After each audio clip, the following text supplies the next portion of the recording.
Thank you. Thanks, Jesse. Good morning. Will you speak only in German? No. Achtung! No. All right, so my purpose today, the demo I decided to do is there's going to be a lot of chat because I have things to discuss with you about the national curriculum, Advanced national curriculum, my own certification program, and that sort of thing. So I'm aiming at the folks who have some accomplishment, some experience, and they're looking to push those skill sets. Okay, and possibly take them to the next level, possibly take them to a point where you're professional, or just for your own development of this interest, this hobby. But can everybody hear me okay? Am I coming through okay? Cool. All right. So I've brought a lot of things to that end. I'm part of the Shameless Commerce division here. I have reprints of the Coursera books, which is books that were written in Britain for rural development and blacksmithing. The first one was this one. It was in the 50s at some point, and that was so successful they wrote a next one, which was let's take it a step further, and that was so successful they went, and it's like, all right, you want to get serious, let's do that. So they're small little manuals, and they're pretty amazing, and I have a few of them here for sale. They were kind of my go-to, that and Francis Whitaker's Recipes of the Blacksmith. So when I didn't have a school to go to, and I never really had a mentor worth of shit for 20 years, that's where I would go to for answers to questions and that sort of thing, those books. Turns out that the national curriculum has its roots. So Mark Asbury, being a British expat who came up with a national curriculum, is like, you can find a lot of that stuff in here. And very recently, some of you may know, I spent a few years at Stokes of England in Keswick, Virginia, which has a mixed, at best, reputation. That's being polite. And it's sold, and the new owner is actually in my certification program this year. And Mike Trenopole, great guy, and he's trying to turn it around into something, a business you can be proud of, which is what I try to do. But since I didn't own it, I didn't get very far. Anyway, he shows up and he's like, did you ever see Joe's book? So Steve Stokes, who owns Stokes of England, his dad was a old school British smith who went through the whole apprenticeship program, became an engineer, got a job with the UN and went to Africa and taught a lot of third world development type blacksmithing, machining, engineering, that sort of thing. And evidently they, did you know this existed? He wrote a book for the UN. A lot of the national curriculum is in this. Like Mike brought in this, and I was like, been nice to know. I mean, this would have been great for all of us at the time, and it was there. Steve left it behind when he sold the business. And so I've got this now. This is a copy of the original. I have a digital copy. I'm happy to share this one with anybody who wants it. I think this man's work should be preserved. So email me through a website, what have you, and I will send you the digital version of that. I think Jesse said you were going to look it up and see if it was still available, right? It's still in publication, but it's the first I've seen it, and I worked at Stokes in the early, well, I guess late 90s. Anyway, all these have you can find same sorts of things. So we were flipping through this, Joe's book here. See if I can find it real quick. Maybe, maybe not. But the Gate Latch Project, which is the Level 1 National Curriculum Project, it's in here. You can find the roots of it in, here we go, and the Coursera books as well. Yeah, it's like, look familiar to anybody right there? There it is. If you put it back on again, go to zoom on the TV. Put it facing you like you had before. My goodness. Technology, isn't that amazing? So that's a little harder to see there, but that is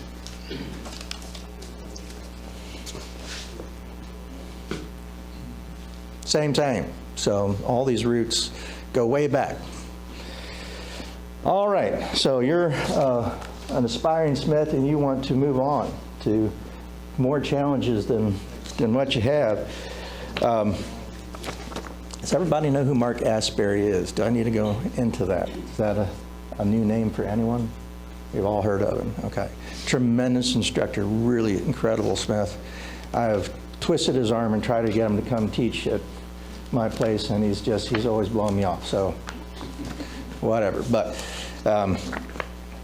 he spent decades working on this curriculum for Abandon. He was tasked as I come up with a curriculum for the U.S. And so he worked on it. And then he gives me a call probably 3 years ago. I don't know, it's been a minute. And he's like, Dale, I want you to let you know I threw you under the bus. I'm like, oh, great. What'd you do? It's like, well, we are starting Zoom trainings for the national curriculum, and, you know, you're a guinea pig. It's like we picked a number of people across the nation that we want to teach the national curriculum, and you're one. Congratulations. This is when you need to show up, and this is what you need to do. And it was, you know, the pilot, the beta test of what they now offer on Abandon. Now, I'm encouraging you to do this, but I have a love-hate relationship with it. I'm just going to be upfront about that, and we're going to talk about why, and give you a fully informed opinion that you can work with. You know, you want 10 answers, ask 9 blacksmiths, you know, that sort of thing. So I'm going to give you my impression of how this works and how it gets administered. And it's, regardless of its flaws and its pitfalls, it's worth doing. So I'm just going to put that out there first and foremost. There's a bunch of us. So the Zoom training is like, you pay money. We didn't have to because we were selected, but you pay money. You get online at a certain time, you watch a couple of videos, and there's a live person kind of talking you through what's in the video, and then da-da-da. And then you are broken into a study group, and then a couple of times you meet with your study group and a mentor online again, and you show what you've been doing, you know, the work you've done, and you get criticism, you get questions answered, and mentoring, and then you progress that way. So they were just saying, it's like, will this even work? Of those, the 24 that were selected, we were all taught the level 3 grill, which is this one, okay? Because they wanted us to be instructors for the whole program. So it's like they started us at the end instead of the beginning. I have never actually completed level 1 or level 2. But I'm qualified to teach it. Sorry. Maybe that might be a little better. All right. So, and we can pass that around if you want. Sorry, it's a little heavy.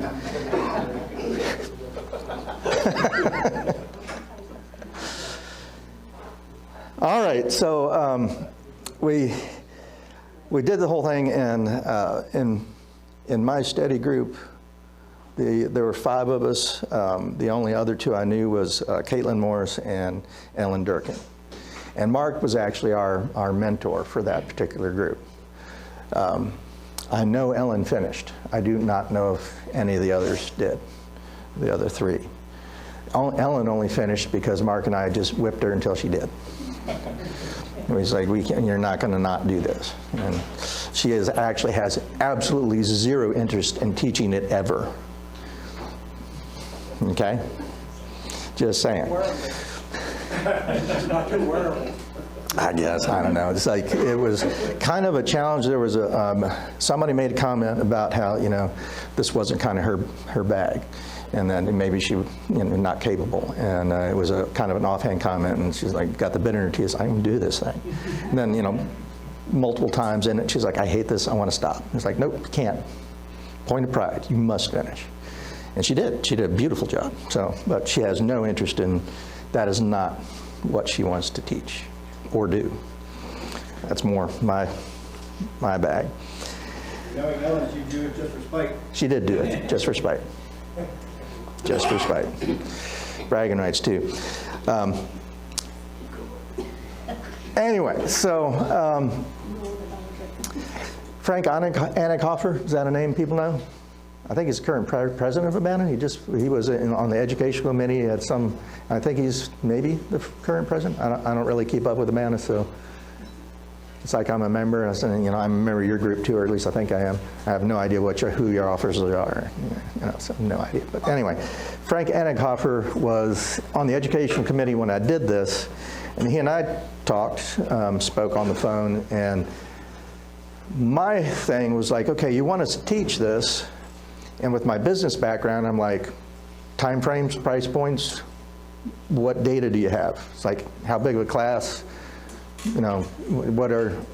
What's a typical student demographic? What are we talking about here? Is there any data? And they said, well, we're pretty familiar with how level 1 works, but we don't have any data on level 2 or level 3. Would you do that for us? Like, okay. So I split it all up into programs and classes, and I found time in my calendar to do it. I wasn't going to give it my weekend classes. That's how I make my money. So, it's like every Monday of the month will be level 1, level 2, level 3, and optional lab days on Tuesdays and stuff like that. And it turned out to be way more work. So I got all this done. I found my break-even point, how many students I need at certain rates in order to make it worth turning the lights on and getting the business open. Cover materials, fuels, all that kind of stuff. And I came up with it's about $180 for a day-long class. That's 8 to 5 for a student. And if I can get between 4 and 5 students, I'm hitting something that resembles a break-even point. Between 5 and 6 is better. And then Urbana goes along. It's like, yeah, you can take the Zoom training for $50. I'm like, gee, thanks. The way to take my knees out from under me. So we had a frank discussion about that. Frank Annickhofer and I, a frank discussion. And they rectified that. So it's a little closer to being at least competitive, so that I'm not just swinging in the wind, because I can't meet $50. It's like that. I can't put 12 students in the school and actually cover my costs on that. It's not going to happen. And the next thing that was quickly apparent was there's a little bit of interest at the beginning. I think the most I ever had show up was 6. And now it's hard to get like 2 or 3, actually, and most of the classes cancel, all right? So, and what up with that? I mean, you guys are an hour away. Jesus Christ. Come on, get off your wallets. I know it's not cheap, but to a person, everybody that has come and worked on the national curriculum has left being like, damn, that was worth it. I got so much further with the instruction. I got past this problem, and plus, then some. So glad I came. But even with that reputation, it's barely worth doing, okay? From a business point of view. It's definitely worth doing from a blacksmithing point of view. But I have to look at it from both sides. I have the craftsman on this side, which doesn't care. It's like, make it beautiful. And I have the business person on this side. It's like, I pay the bills. I'm kind of hungry. Maybe eat sometime this month, So there's always that balance. Anyway, so that was one of the things. Was, Urbana, when Mark and his compatriots from the California Blacksmith Association did the pilot with us, the beta test, the Zoom, they specifically said, this was verbatim, we're doing this for Urbana because they are incapable. Damn. Damn. It's like, okay. So that was like, not a great thing to say for Urbana, but since then, Urbana has gone in as one of the great things. This is a living document, right? It's constantly changing. They're getting feedback, especially level 1, because that's where most people stop. All right, they get through level 1, they're like, I've had enough. But Level 1 has changed for the better quite a bit over the last couple of years because they've been getting feedback, all right? My complaint, and that's wonderful, my complaint with them is they don't tell any of the instructors when they make a new iteration. It's like, you know, a student brought in and says, well, which hook should I do? I'm like, what do you mean? It's like, well, there's 3 options. I'm like, news to me. And I go on the band website, and sure enough, there's 3 options now. It's like, but nice to know. Might tell somebody? I mean, those of us who you trained? I don't know, maybe? All right, so now there's 3 options. There's plenty of options on how to do this. They also allow variations of the grills. It's like you are not, you know, you can follow the plans or you can do a commensurate variation. It's like, what does that mean? What does that mean? That's kind of up to the instructors, like, did you do enough? Did you hit the points? So this led to more conversations with Frank. And so this is where Frank and I ended up. Now this is just us on the phone discussing some of these issues. It's the spirit of the thing. It's the spirit of the thing. It's like in level 1, they talk about in the videos and everything else, there's this little fuller that is in the tool set, the tools, the required tools you're supposed to make. And it's this little piece of round bar that's bent into a Z shape that sits on the anvil. It's bent in a Z shape so it doesn't roll, right? That is a bullshit fuller. And it's not required. A fuller is required. That fuller is not required. That fuller is in case you don't have a welder or any other way to make a fuller. Like you don't have a torch, you don't have a welder, you don't have a way of making a spring fuller or a guillotine tool fuller or something like that. They want to know that you can make one, that you understand its purpose, and you can show that you can use it. But that little Z-shaped piece of BS is not it's the spirit of it. It's not the requirement. It's not that exact fuller. You don't have to make that exact one to pass the course because it makes no sense. All right, if you have options, you make a better fuller, right? And it's the same. I'm going to use another one. Let's see, I remembered to bring them. I thought I remembered to bring them. I don't know where I put them. Oh, in here. A monkey tool. Does everybody know what a monkey tool is? Yep. No? So when you make a tenon is a pin that's forged out of a larger bar that acts, it's similar to a rivet. It's you know, it can be a structural piece.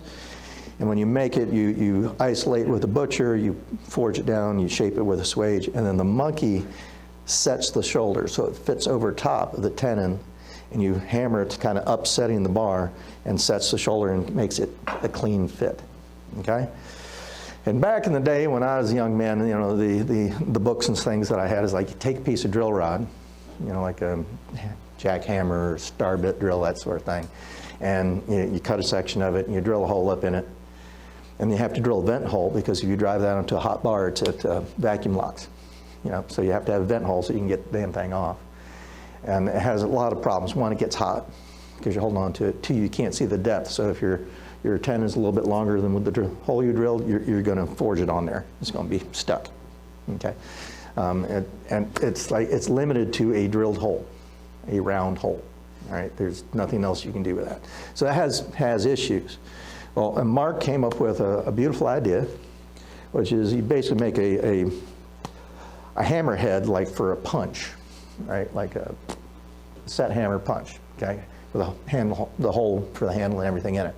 You drill into the punch end, the hole that size you want. You can see the depth because it comes right into where the hammer handle would go normally. You don't need a vent because it's got an opening there. You can hold what would normally be the struck end, so you're not burning your hands off. You see the depth, it's vented, and all that's all great.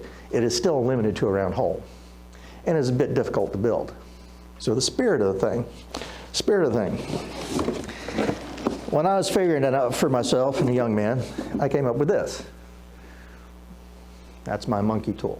Does the same thing. I have a handle, I have a vent, I can see the depth, I can make a round hole, and guess what? I can make a square hole. I make a flat square, rectangular hole. I can make a moon-shaped hole. It doesn't, whatever tenon I can make a monkey tool to set the shoulder.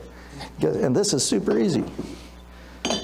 Take a flat bar, make your hole, punch it or drill it. Grab the hole in the vise, hammer it over. If you got enough heat, it'll do a counter bend, counter bend right there. Flip it over, do it again. Pull these together, weld it, done. It is mild steel. Many things, like the spring puller I had, mild steel quench it. Plenty tough. Some of these I've had since I was a teenager, right? And are still functioning just fine. And solves all the issues. And is a lot easier to make and a lot more versatile. So it's the spirit of thing. This is what I recommend. The Dale Morse patented, no. It's like easy peasy, gets you down the road. So the business side of me really loves this for its versatility and its usefulness, all right? The craftsperson side is like, that's an ugly piece of shit, but gets the job done, okay? The spirit of the thing. All right, so we have level 1, level 2, level 3.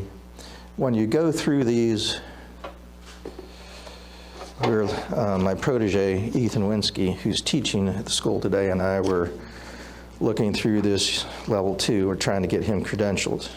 And this is another thing that this is useful for. This is what's good for you if you need credentialing for professional growth. Abana is a nationally recognized organization, and they now have a curriculum so that you can have a measured bar of accomplishment. That you can, I am a level 2, I am a level 3, I'm a national curriculum instructor level whatever. It's like it has weight. And part of the reasoning behind this is that it should be commensurate with international programs. You should be able to go to France to a Smith and be like, I am a Abana level whatever. And they're like, okay, that's cool. It's like, maybe we've got something for you to do here. All right, so that's part of the reasoning. But in here, this is some of what you're going to run into. Let's see, is this the written? Yeah, it is. It is open to interpretation, a fair bit of it.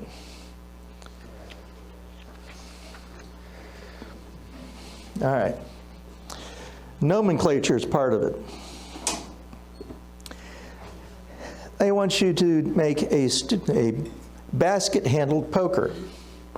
Students will form a basket handle from at least 4 pinches of 1/4-inch diameter rod, 6 inches long. I'm not sure what a pinch is, but I'm assuming it's a 6-inch piece of 1/4-inch round. Okay. Working in solid fuel forge, the student will weld a collar onto one end of the handle. Working in a gas forge, the student has the option of drawing one end of the handle out into a round taper and turning in an eye, into an eye. And both my student and I were like, do we put one on one end and one on the other? Or does this mean if you have a gas forge and not a coal forge, it's one or the other? But that doesn't make sense because there's like a billion forge welds in this thing. So if all you got is gas, you're already screwed.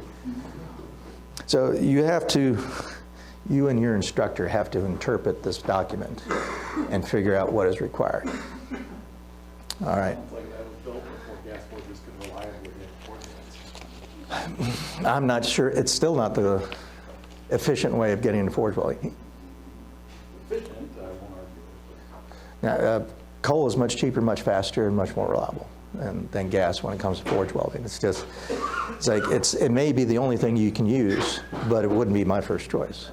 So, and when I was still going full swing professional, I had a 2-burner chili forge, a 12-burner NC tool forge, and my coal forge. Those were and the go-to is coal. It's like if you need a short, high heat that's fast, coal can't be beat, other than these days the induction forgers are pretty damn close. I think that's a common thing. I think coal's probably going to be a dinosaur.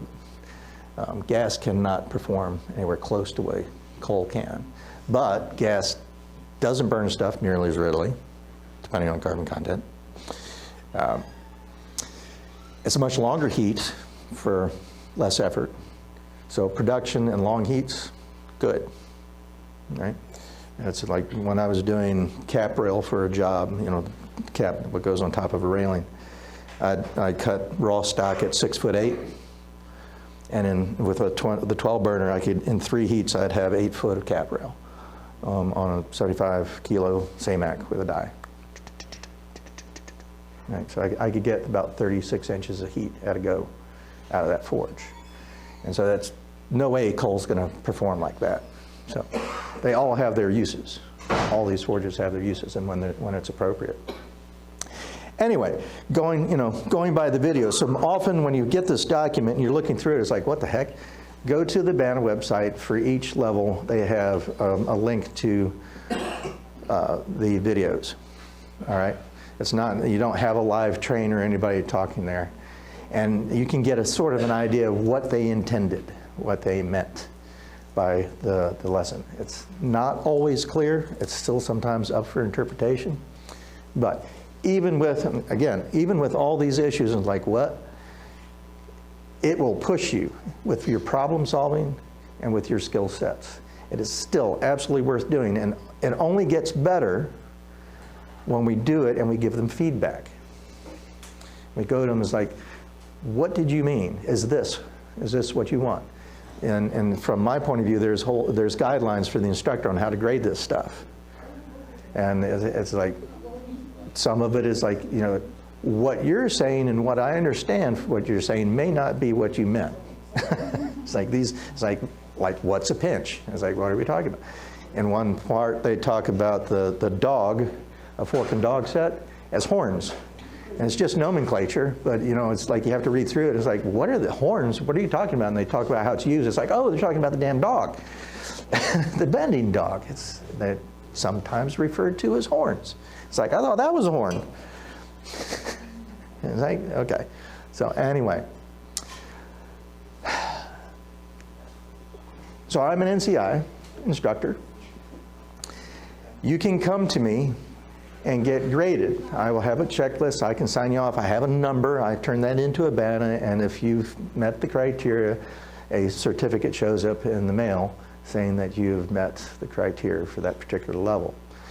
For level 1, you only need one NCI, one instructor, to check you off. Now, it used to be you needed 2 for each level.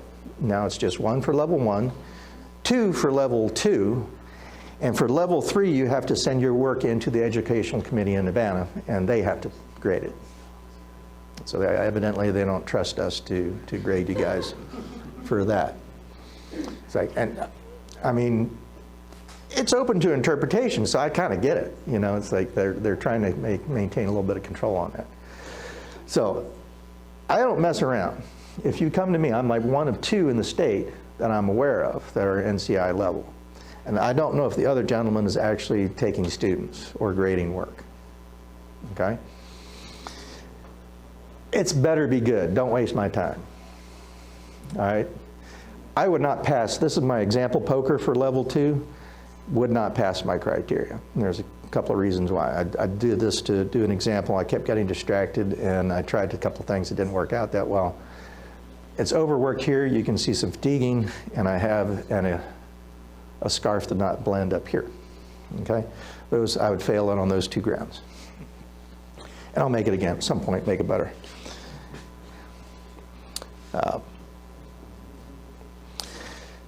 So I'm very picky when it comes to national curriculum. So that's a downside. I'm also going to charge you $10.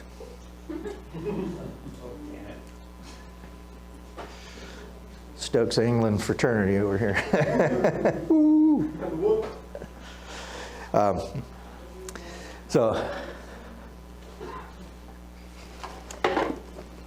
pass this back to those guys. I can take a look at that. I'm in business. I'm selling education, blacksmithing education, and I actually don't charge very much. I don't think. I charge a fairly low rate for the value that you get. And I'm going to charge you $10 for coming and wasting my time for an hour looking over your stuff and checking off that list.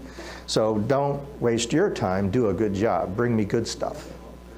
Good stuff, okay? Be super picky about your own work. So that's one of the downsides of the curriculum. It's the bar of accomplishment is very high. One of the good things, and I think also a drawback, it's self-paced. You don't have to take a class. You don't have to do it in a time frame. You can self-study. You can start with level 2. You can start with level 1. You can start with level 3. You can do bits and pieces all along the way. It's like it's entirely up to you how you execute that. Okay? It is perfectly fine how you go about it. Take a class if you want. Don't take a class if you want. Do the Zoom training if you want. Don't. It's very much self-paced, but the results have to be spot on. I have my own certification program. So Virginia Institute of Blacksmithing is the State Council for Higher Education certified school, trade school. NCD is one of the things, a non-college degree IHL, Institution of Higher Learning, as defined by the Commonwealth of Virginia in artistic blacksmithing. We have one program that qualifies us, and that's our year-long certification. That is a cumulative program. It's 30 hours per month, 360 hours for the year, start to finish. If you don't hit the time frames, you don't do a passing grade, you fail or you try again, at some point for the next cohort, the next year. So you are, once you've committed, you're locked. So that's a drawback for some folks, because that time frame can be a hard thing to commit to. Okay? It's like it is not self-paced. It's like you have the month, a core weekend where we go over the lesson, right? And go over every part of this and why. Then you have 30 hours in class plus whatever time you can put in at home and some other lab hours that are available should you want to take advantage of them. To get that done. If you don't get it done in that month, you have a 30-day grace period in the next month when you have a whole nother lesson coming at you to try to finish it. And if you don't get it done in that 60 days overall, you get to try again next year. Okay? The business side, downside is like if you flunk out, then I'm out that income for the rest of the year. I can't put a student halfway in the program, So, oh well, sucks for me. So, to that end, it's like when we graduate a student, they're per definition for the Virginia State Council for Higher Education, you are an apprenticed blacksmith. Now you've been exposed to way more than just apprentice level work. There's, past intermediate. It's like I'm trying to push you into this is what you need to have under your belt to get a job or run a business. Okay? But in 30 hours a month, ain't gonna happen. That's barely time to be introduced, let alone become proficient. It is up to the student to practice these things and put them into practice to become proficient. Okay, so I have a grading scale. It's also required for the, I take veterans benefits for that program and they absolutely require a grading scale. Okay, so a C, you showed up, you paid the money, and you did your best for everything that I showed you. You accomplished the project to the best of your ability. That's a C. A B, you've done all those things and it hits the dimensions you were supposed to hit. It's like it came out at least accurate. It may not be a saleable finish, fit and finish, but it's at least accurate. That's a B. And an A, it's like, okay, this is, you got, I'm going to hire you. You're ready to put on the factory floor and start putting some stuff out because this is good. Right? It is ready to sell. That's an A. It's a very high bar of accomplishment if all you've had is 30 hours of instruction on a thing, right? Okay. So I have a Mark Winburn back here, Winburn Steel, just an amazing sword maker, weapon maker. He's currently in the program. Of course, Jesse graduated 3 years ago now. So if you want firsthand, I think that's all everybody here that's been in the certification. If you want firsthand talk about that particular program, past graduates, current students. So please pepper them with questions. Just ream them a new one. Now, As a matter of fact, some of those from there didn't used to hear. I bet. You only have to make 100 of them. Just 100. I'd require 1,000 if I could. Just not enough time. Give out F+. I had a professor in college that gave an F+. He said you tried as hard as you could, but you couldn't get the right answer. An F+. Yeah, if it's lower than a C, then it's a failure. Anyway, something I want you to understand with both the national curriculum and my certification program is the elements that we're teaching you are to learn on. It's like, please don't go out in the world and think that that's how you make a collar or that this is how you make a trivet. You will go broke. All right? These things are intended to teach you certain forms, certain approaches. Six-way symmetry in this one, that's one of the criteria for this. Learning how to make a trefoil, which is also very similar to making a quatrefoil. All right, that particular element. Pulling a tenon out of a forge weld. These are challenges. Using a mandrel cone to make a ring. They're all challenges, all right? And then it's like introduce you to the concept of using these tools and how to make these forms. But you put them all together, you have a $2,500 trivet. Nobody's buying that. That is not a marketable item, okay? So, and I'm pretty upfront about stating that about my work, my program. I have yet to see it in the national curriculum, and this is one of my criticisms. It's like you're letting people out in the world thinking this is how you do blacksmithing for a living. You will go broke, okay? That's the craftsman side, pure craftsman side. And it's teaching you things that the business side can use. But if you approach everything that you make like that, you're not going to be able to make money. Case in point, there's a lot of tools I require you to make. There's a lot of tools the national curriculum requires you to make. Many of the tools the curriculum asks you to make is you need to make hammers. This is the only hammer I've ever made in my life. Okay? Before I quit, I charged $100 an hour. How fast do you think you can make a hammer, even with a press? Start to finish, handling it, ready to use.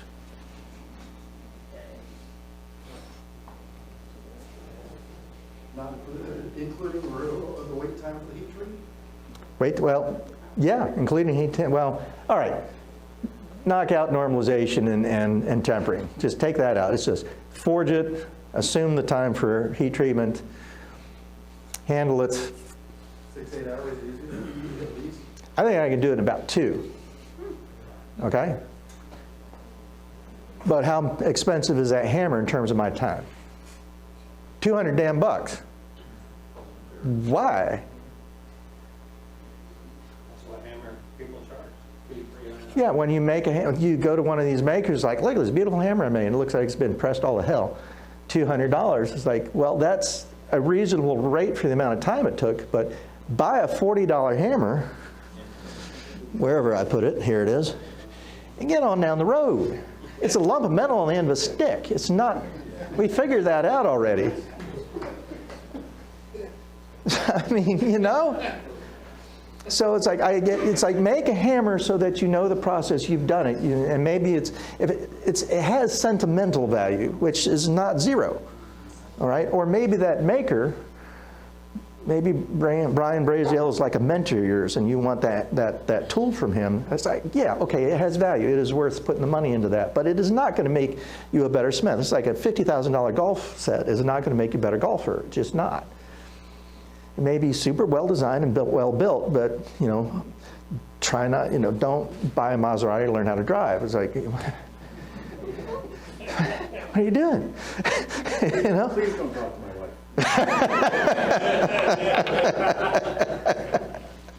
Fair. Okay, so, but what type of tool is worth making? Any guesses? Something that's... Big metal thing in front of you. The big metal thing in front of you. Yeah, don't make that. Buy that one. So, you know, another thing, a funny thing, I like to say, John Elliott needs to make a living too, so buy a damn hammer. How about a pair of tongs? So this is my one that's like, it's a yes/no answer. Okay? So learning how to make a pair of tongs, very interesting skill set. Really good to know how to do that. And there's going to be a point when you need a pair of tongs now to get a job done. You need to be able to modify a pair of tongs to do something that you need, all right? But the pair of tongs you need is not produced, it's not manufactured. It's like, okay, I need to make this. So having that skill set is useful. But how long does it take a pair of tongs? Make a pair of tongs. Power hammer, you've got a power hammer, you've got a drill press, you've got everything you need. How fast can you make a pair of tongs? Really simple. I can make one in about half an hour. Okay, I can make just about any tong I need in about a half an hour. $100 an hour, what's that pair of tongs cost me? What does a pair of tongs cost from John Elliott? Should I be making tongs if I don't have to? Hell no. From a business point of view, it makes no sense to make all my tongs unless there's sentimental value to it. I'm showing off my craftsmanship when somebody walks in. Yes, look at all these beautiful tongs that I made. And so, a business reasons like Tom Latney, everybody, beautiful stuff. This this is what I made in one of Tom's classes. All right, mine looks like dog shit next to his. Okay, that's just a fact. He's incredible skill set, but he has. Has anybody ever seen the hacksaw frame he built? My God, it's a museum piece. And he throws it in a toolbox and he pulls out and it's like, holy crap. It's all forged, but it's just chased, it's just gorgeous. It's the finish on it is just amazing. I can't imagine the amount of time. But that's he's built his business model around excessive amounts of time, and he charges a very low shop rate. But it's like, no one would be able to buy anything I ever made if I charged $100 an hour. It's like, well, the true statement.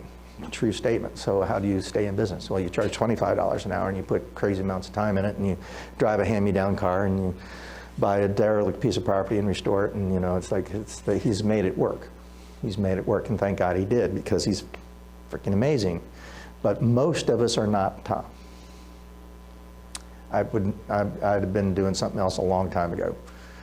Like, he worked in a shop with no power for God knows how long, all hand tools, because couldn't do it. It's like couldn't afford it. But his skill sets as a result are amazing, right? So there is, I'd say, both a craftsmanship angle and a business angle to that, if you can survive it, right? It's like when I came back from Germany, I went to college and I went to Germany. When I came back from Germany, I had student loans. It's like, get her done, get her done. Right. Okay. Chitter chatter. Sure. Yeah, pass these things around if you like. So there's some interesting stuff up here. I'll talk about some of this, and we'll fire up a forge and talk about some work. Stop chatting so much and actually hit something. Fred Christ is also a Waynesboro blacksmith. You may or may not have heard of him. He's artist, blacksmith, sculptor, photographer, painter, just artist renaissance sort of guy. Amazing fella, and he was the head smith at Sam Yeller's shop for many years before it closed. He actually worked under Harvey Yellen and Claire Yellen, both, in his tenure. And he and I have been blacksmithing almost the same amount of time, only he's about 10 years older than I am. So he started in design school working with one of his mentors was Jack Andrews.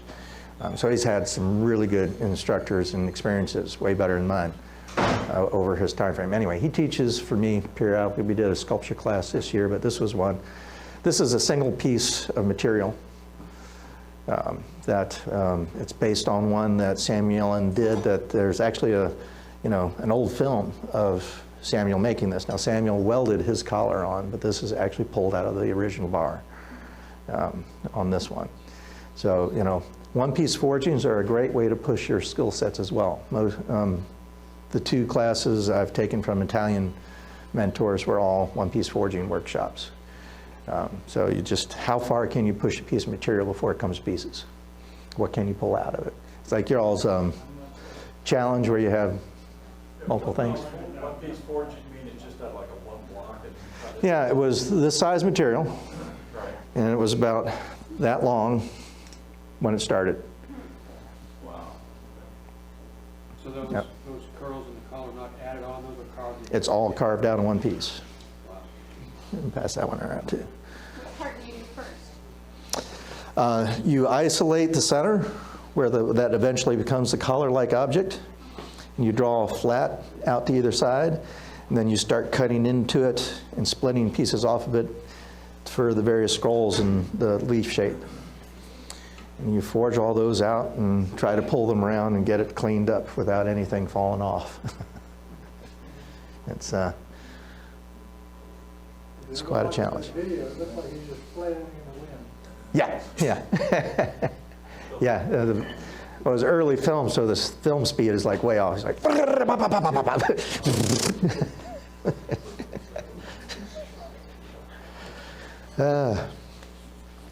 all right.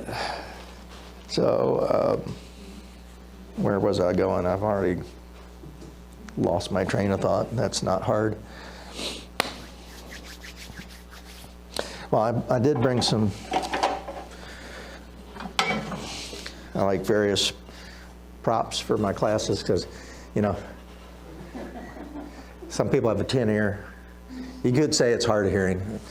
That project was a little eerie. Blacksmiths have many vices: drinking, swearing, bad humor. Yeah. So I keep my students' interest with bullshit.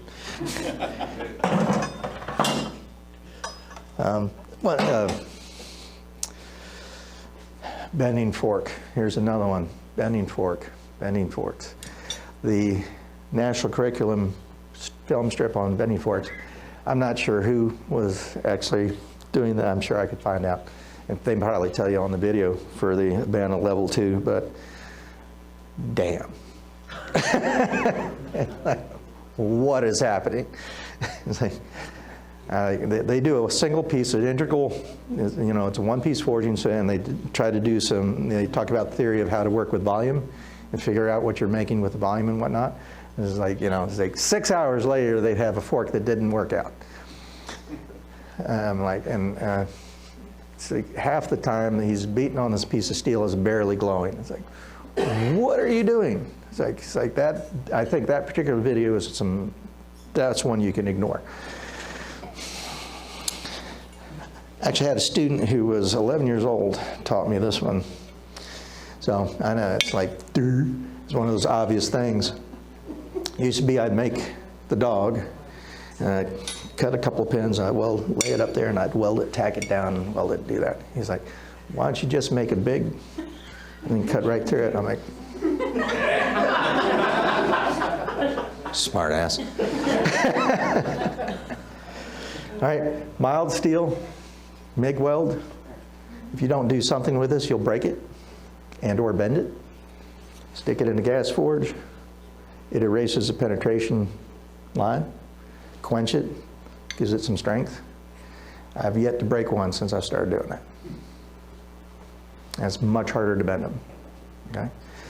I have one that's this tall, inch square, 1 1/4 inch pins that are about this far apart with a matching dog. Okay? That I used to use for architectural stuff, all the way to smaller than this. But, you know, it's like, again, the business side is like, move on down the road. The fork and dog should take you half an hour tops. Not all damn day beating this one piece of flat bar into submission. It's like that's an exercise in learning how to make an integral forging. It is not how you make a bending dog and fork. Okay? Please, God, don't. It makes no sense. Okay, moving on. Before I fire up a forge and start beating on thing, any questions, comments, criticisms, additions? Do you have a list of like what you consider mandatory tools? Well, anvil, forge, hammer, Bending hardy. fork, monkey tool, you know, that sort of thing. That going into this, you should have these made, or you're going to end up making it while you're doing it. You're going to be making stuff while you're doing it. It's like, wonderful thing for smiths today is there are a number of purveyors of tools. John Elliott is our local one, and he has some great stuff. And it's like, so you have to consider the value of your time. It's like, I'll make a center punch and a chisel before I buy one, because it doesn't take long. It's like, and I can usually make a better one than I can buy. Okay? A hardy, no, I am not going to go through all that trouble. Okay. And another kind of ties into the spirit of the thing. in the level 3, there's a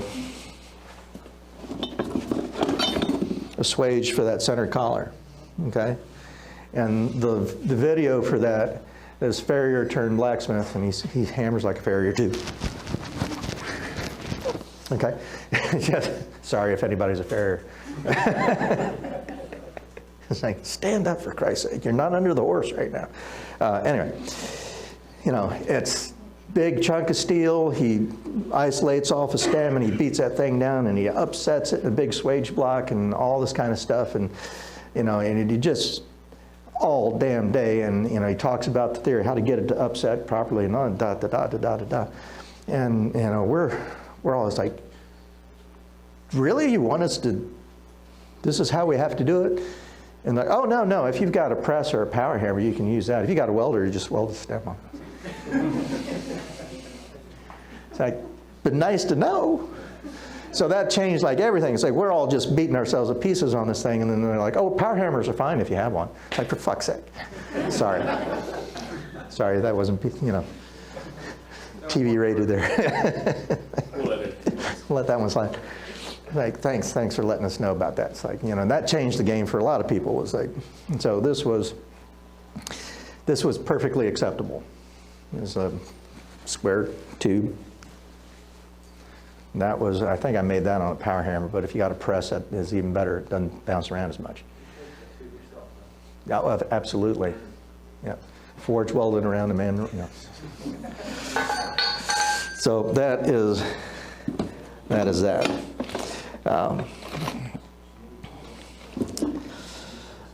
So I forgot how I answered the question and got sidetracked, but there you go. Anything else? Anything else? Buy tools, that was it. You know, it's like when you can, support John Elliott, support Centaur Forge, which Centaur Forge and Pay Tools are joining again. They split off years ago and they're coming back together. I had a terrible experience recently with Pay Tools, but they're making it right, supposedly. I've yet to get a refund, but we've also got Blacksmith's Depot, which is Kane & Sons. I knew the elder Kane back in the day out in Haywood, North Carolina, when I was in college, and he's an asshole, but his son's a nice guy. I really like his son. His son is a good businessman. He took over the business, is much better now. Not that I have opinions on it. It's never gotten me in trouble before. But Kane & Sons is a good one, but you know, my first stop is John Elliott, blacksmithsupply.com. So he has pretty much everything I need. Holland anvils, recently I got a Holland anvil, swage blocks, and those are really nice tools as well. He's a great guy. So I would recommend those two. All right. In case you don't know how to work one of these. Yeah. It's like, no, I don't assume until, you know. All right. All this warms up. All that warms up. So the required open basket is 4 pinches, which is the easy one. Does anybody know the working theory about how to do more than 4? Besides those that have taken my certification, at least the one that finished already. Okay, so if you want to do more than 4, I got it here somewhere, here it is. So that's 6. Does not work the same. Does not work the same. When you have 4, they lay together evenly. When you have 6, you have a hole in the middle. Something's got to fill the hole. Okay? So, do we have a dry erase thingy? Is it on here? Ah, here it is. Got it. So, if you're looking at the end of it,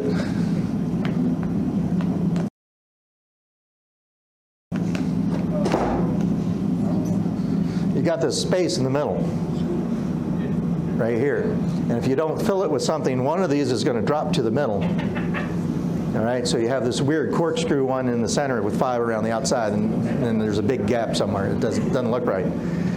So what you do is you have a 7th one that you cut in little chunks.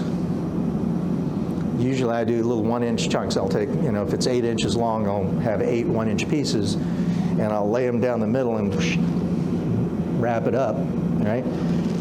I was taught by Bill Fiorini, and we would wire wrap them and try to forge weld it without the wire coming loose and the middle ones falling out and all that kind of stuff. So get to the MIG welder and just tack it on the end, on both ends, so it stays together.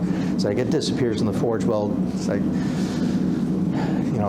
our ancestors who were fantastic craftspeople would use MIG welders if they had MIG welders. Don't tell me different. They were also good business people. So tack that together. You forge weld the ends as normal. You twist it as normal. And when you open it up, that one down the middle breaks into pieces and falls out. But it's held all the ones on the outside where they needed to be. Okay? You can get fancy with it. This, I have a Francis Whitaker one here somewhere. And he didn't make this, I just stole his design. So the basket in the basket. In this case, the easy 4-stranded basket holds the center space. The ones on the outside were not straight, but already pre-curved, but in straight lines.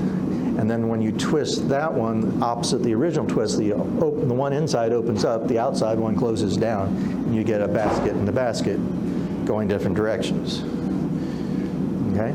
So there's many variations to take that, if you can.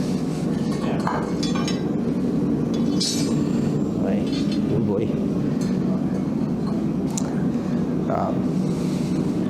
The largest one of those I ever did, I did a set of andirons, fire dogs, and there were 14 strand. And the pin that went down the middle was 5/8 round in order to hold them all at some semblance of an even spacing. Okay, so you can just take it where you want to take it. There are also other composite handles.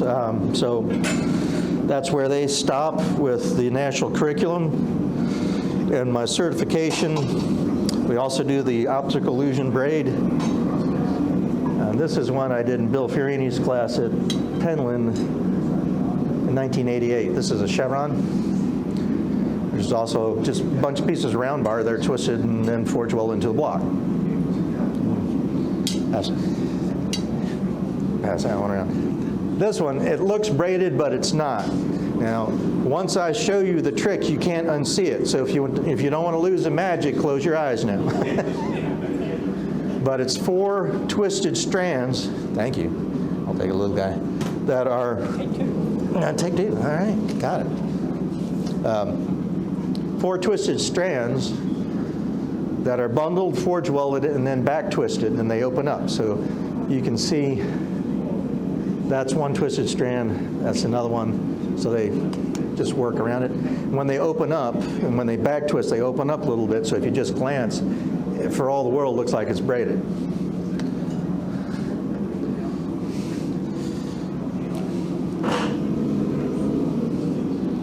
All right.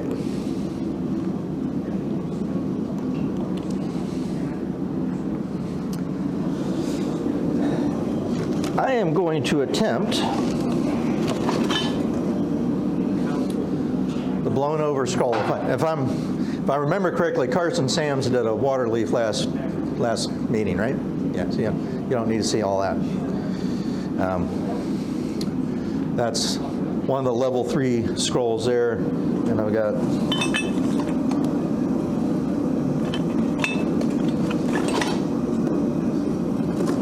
that's it, forge welded together. I thought I had one of the other ones, but I guess I don't.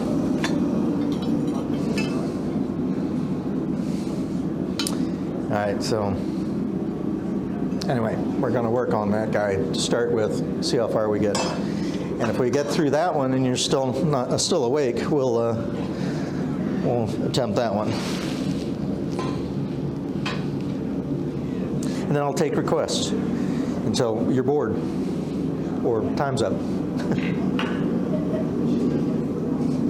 All right, so in case you didn't know, that's a hammer.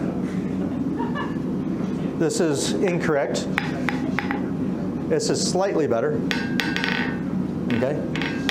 If I'm back on the handle like this, what am I going for?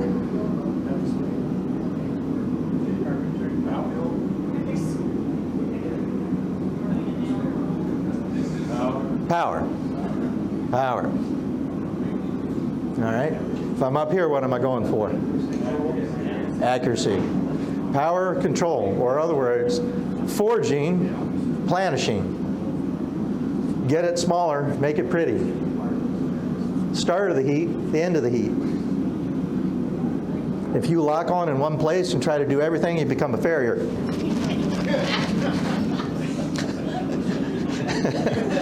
All right?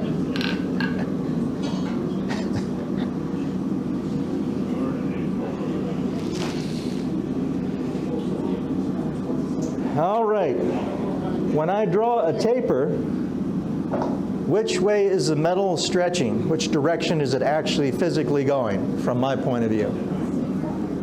When I'm drawing a taper.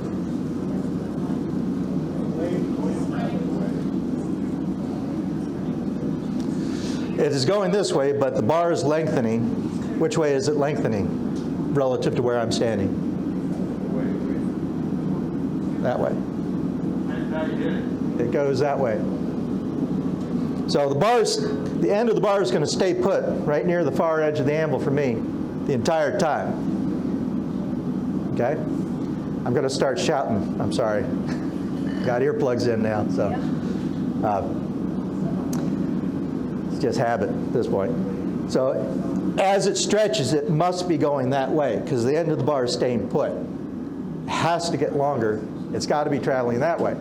So a common fallacy, common misuse of the hammer is this. I'm making it longer. I'm drawing a point. I'm wearing my shoulder and back out for no apparent reason. It's like that block right there supports the energy you put into it. And if you don't put energy straight on it, it's going away. Glancing blows don't buy you anything except when you're bending over the horn. All right? So if I want to taper, my flat blow becomes a forward lean. I'm pinching it, leaning forward with the hammer. But I'm still coming straight at the anvil. Now in flat bar, you know, the knife makers, the dreaded fish mouth scenario, right? It's like, oh my God, fish mouth. We know about fish mouth? Fish mouth? Fish lips, fish mouth? Does anybody not know, don't know that? So when you draw a point on a flat bar, this stuff is pretty small. It's not as big a deal.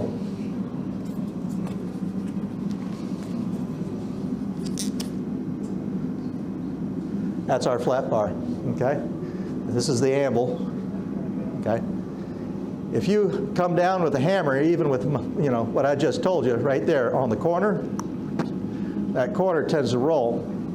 That's exaggerated. You flip it over, do it again, you get this cup known as fish mouth. All right? So I've seen farriers.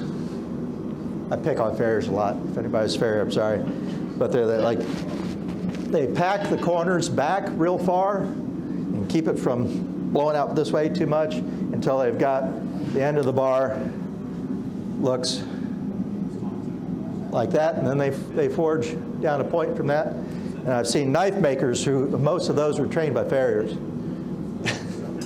I've seen knife makers, they'll pack a whole corner back until they've finally got something that looks like that.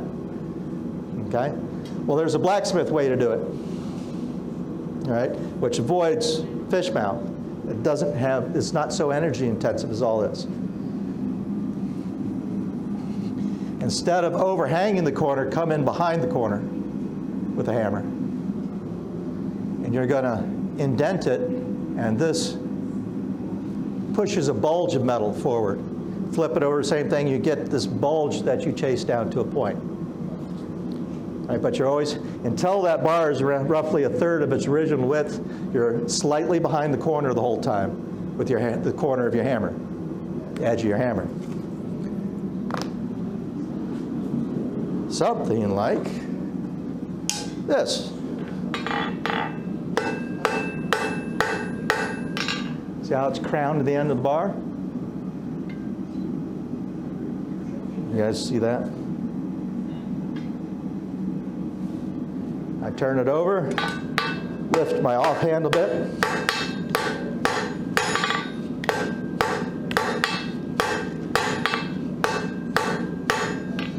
And I'm just chasing this little bulge out to the end.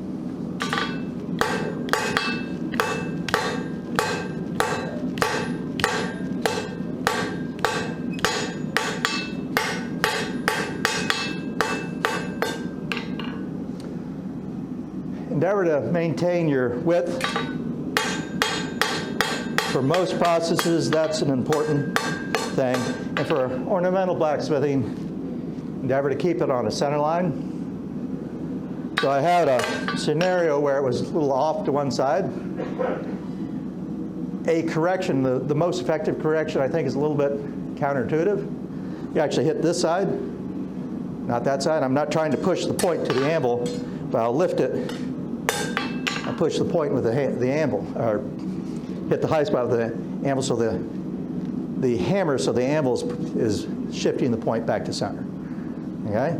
So it's, if you're trying to beat it to center this way, your hand is taking your offhand is taking all the force. It's trying to support the work, keeping it from moving. And this way, the anvil supports it. So that point is way long for what we need for the scroll in question. So I'm going to trim it off and do another. We have a Hardy, don't we?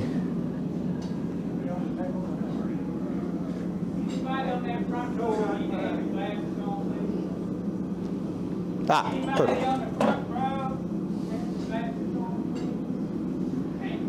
That's the smallest fuller I've ever seen in my life.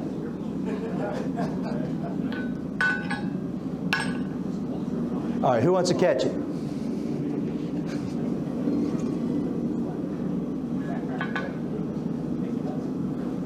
You put that there.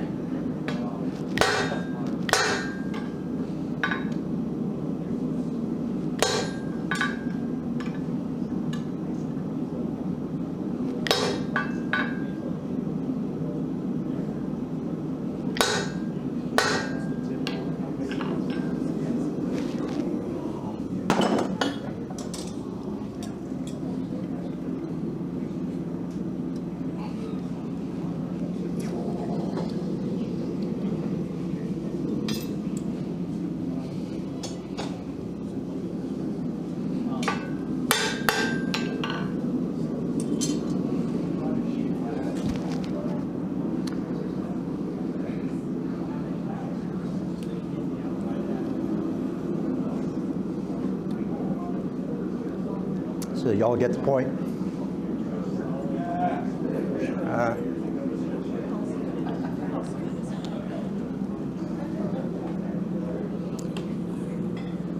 Also want to push, while I'm here, Ellen Durkin's class. You all know Ellen. She's a phenomenal artist, also extremely skilled in taking 10 people with 10 different projects from concept to completion in 4.5 days. It's an amazing thing to watch and experience her process.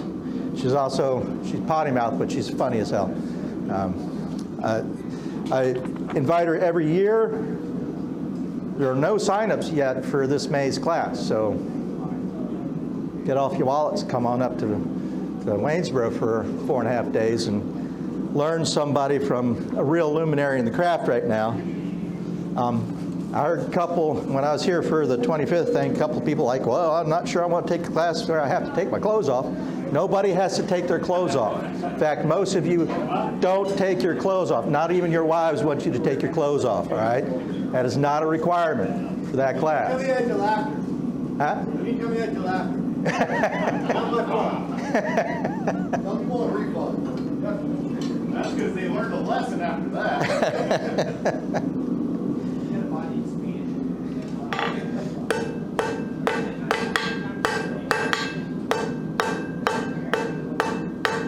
Now this particular taper is to one side of the bar for this element.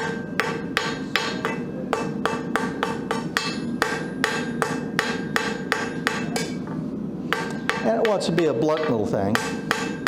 Not blunt, that it doesn't come to a point, it's just not a whole lot of length there, okay? And we step it.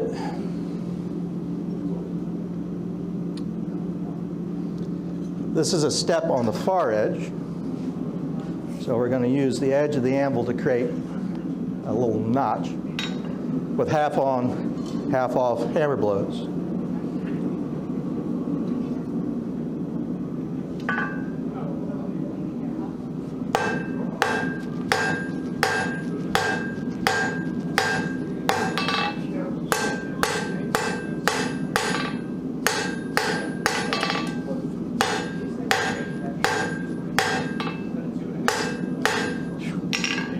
Damn, that gas makes you work. Not get very hot, doesn't stay very hot. Where is that camera? There it is. That's pretty cool. Who did your setup? I need them to come to my school. You and I need to talk.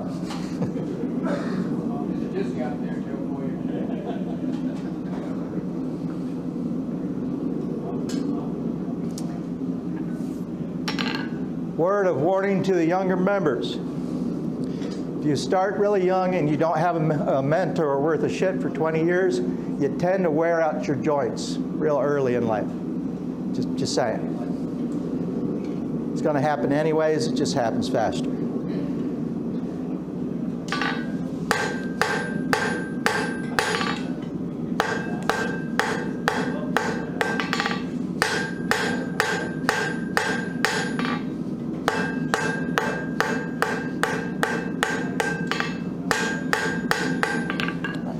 How this little bugger goes, yeah.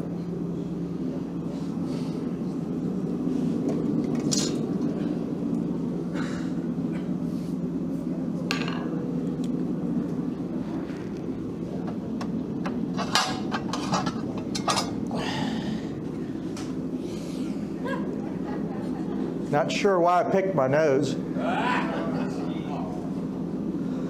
I've been accused of being hard-nosed. I can literally put my nose against a grindstone.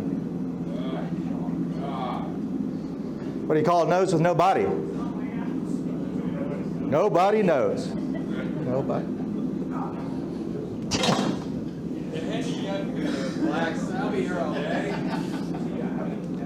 Be sure to tip your waitress. So let's start this whole scroll.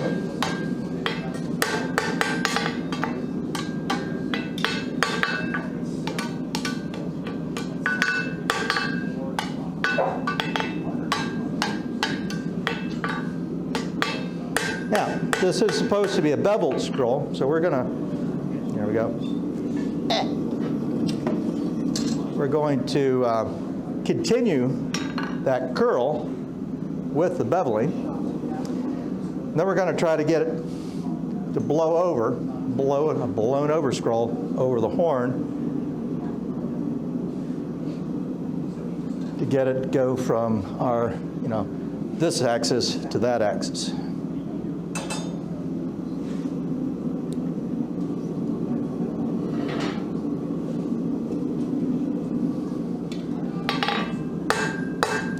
Once again, the hammer blows come straight at the anvil. Sorry about that. But you angle that hammer head.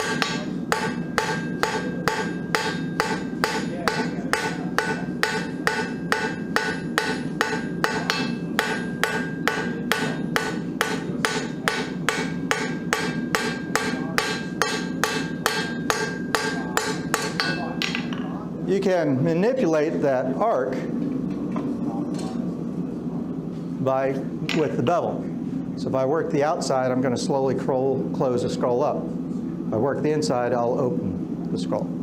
Just because it's stretching away from the hammer this way, but it's also going front to back. And it will move that metal tighter or looser through that action.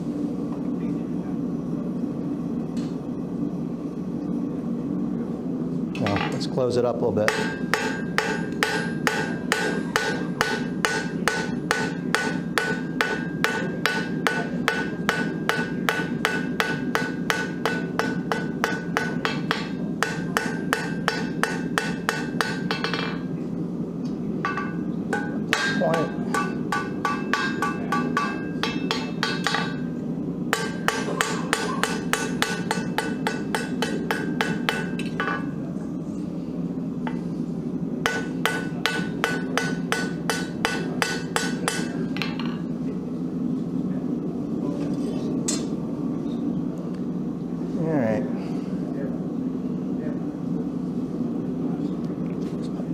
so one thing you want to notice is as he's hammering, is watch where his hand is on his hammer. He gets more of the fine and chokes up on it. He's got a really long handle that touches all the way down to the elbow. So just keep an eye on that.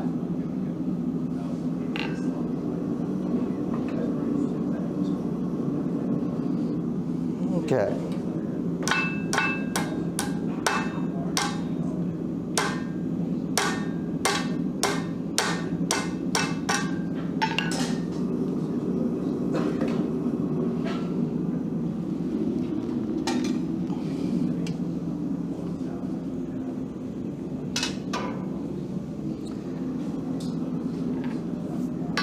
One of the concepts, we're working on this, one of the concepts on that Corbell piece, that exercise, I try to get across to my students is in an architectural piece, the piece should look to scale and balanced in its view shed, all right? And everything outside looks smaller than it does in the shop. So that can play tricks with your mind. But a garden gate, if you approach a garden and you see the gate from 50 feet away, it shouldn't look like a spindly thing. It's like it should have some presence so that as you see it, wow, there's a gate. As you get within what I consider to be interior design distance, which is roughly in a room around 20 feet, it should have more interesting details. It's the things that start to appear. It's like, oh, it's got leaves and flowers on it. Look, there might be collars. There's something going on there. And then when you're right up on top of it, you should pick up yet another level of detail, the jewelry aspect. It's like I'm on top of it, so I want to see a rosette. I want to see chasing. I want to see, you know, a face in the latch or whatever it is, some decoration on the rivet heads, that sort of thing. So it should have 3 levels of visual interest for the viewer, whether they notice it or not. This is your craftsmanship, all right? This is where the artist wins. All right, this is something that you can sell. It's like this is, you know, I have thought through this design process for your application. You are going to get a unique piece designed by an artist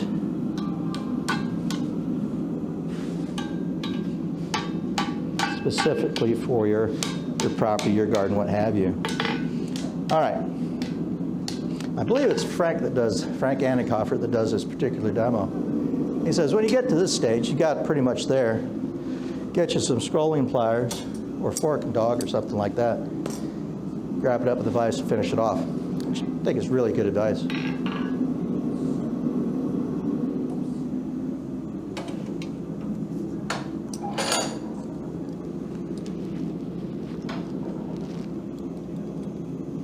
My leaf is really long. It's not so great.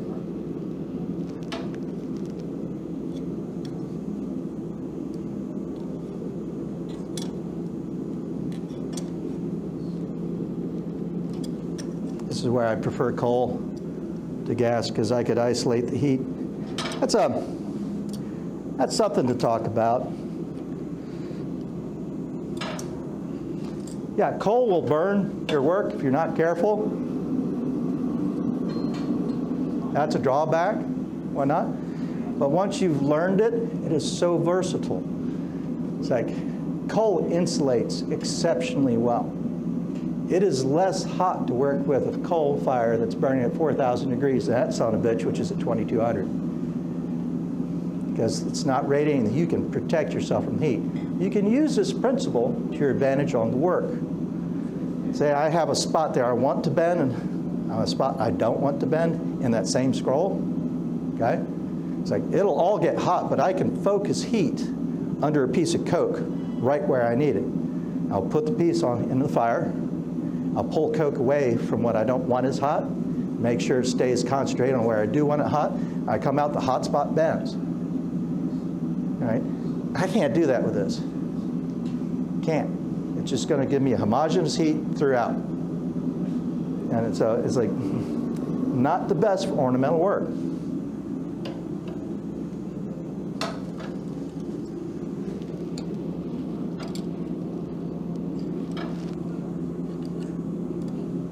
All right, call that semi-okay. Move on about our demo, our Erie day. do that very well at all. But I think you guys get the idea.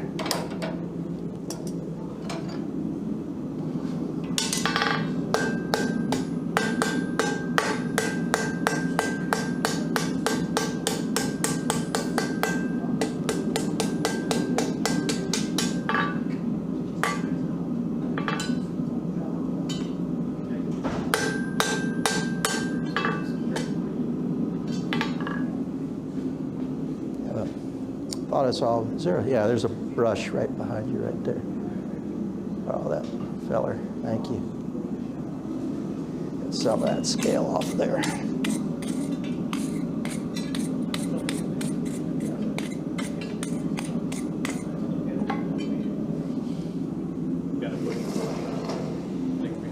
Oh, I should, yeah, there it is.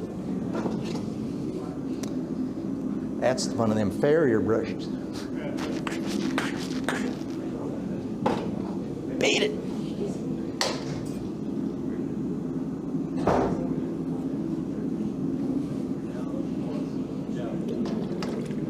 Is there a reason you curved it before you beveled it? Yeah. Before I blew it over the horn? Right. Yeah. So, yeah, you can't do both at once. Not very effectively or in a controlled fashion. So the theory is, the theory is that you start your scroll in one dimension, and then as you blow it over, you finish it in the other dimension. You cross those dimensions from X to Y. Okay? If you try to do both at once from a straight bar, it becomes a spiral, corkscrew. We hand this around or still? Yeah, pass that around if it's cool enough. I'm not a good judge.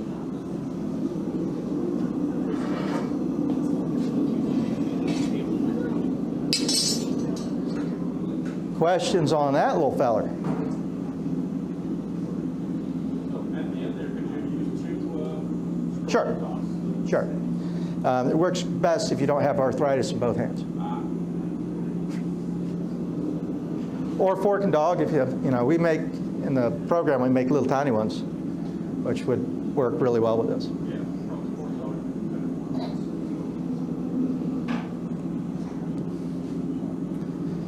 All right, got more. Oh, this is dirty. It's rusty.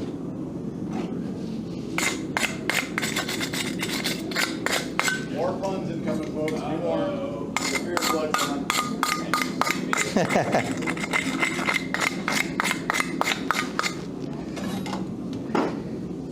This one might be better for this one. Y'all heard of the Iron Kiss hammers, right? Every now and then I just have to mouth off at someone. Or just remain tight-lipped. I mean, look, hot lips. Can I see that for a second? Sure. Y'all know me. I gotta give you some lip. Got to give you some lip. It's like I was trying to come up with, during COVID, a blacksmith-specific face mask. Didn't work out so great.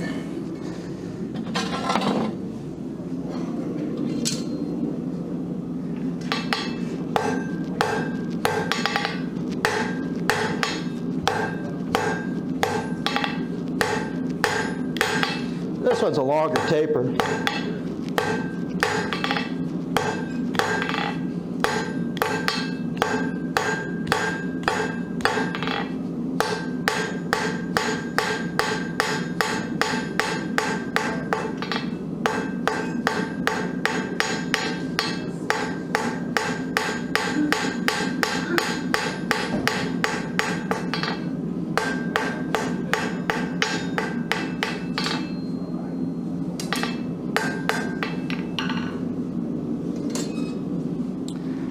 Example over here. Yeah.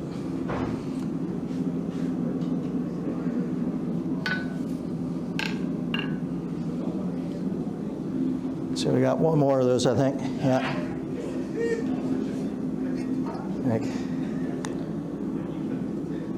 My little eye. I spy with my little eye. Don't look now, but I got my eye on you. For some reason, I gave myself a black eye. But this steely-eyed student's my favorite pupil. So I figure, you see a theme here. It's all parts to a head. So I figure I make enough, I can finally forge a head.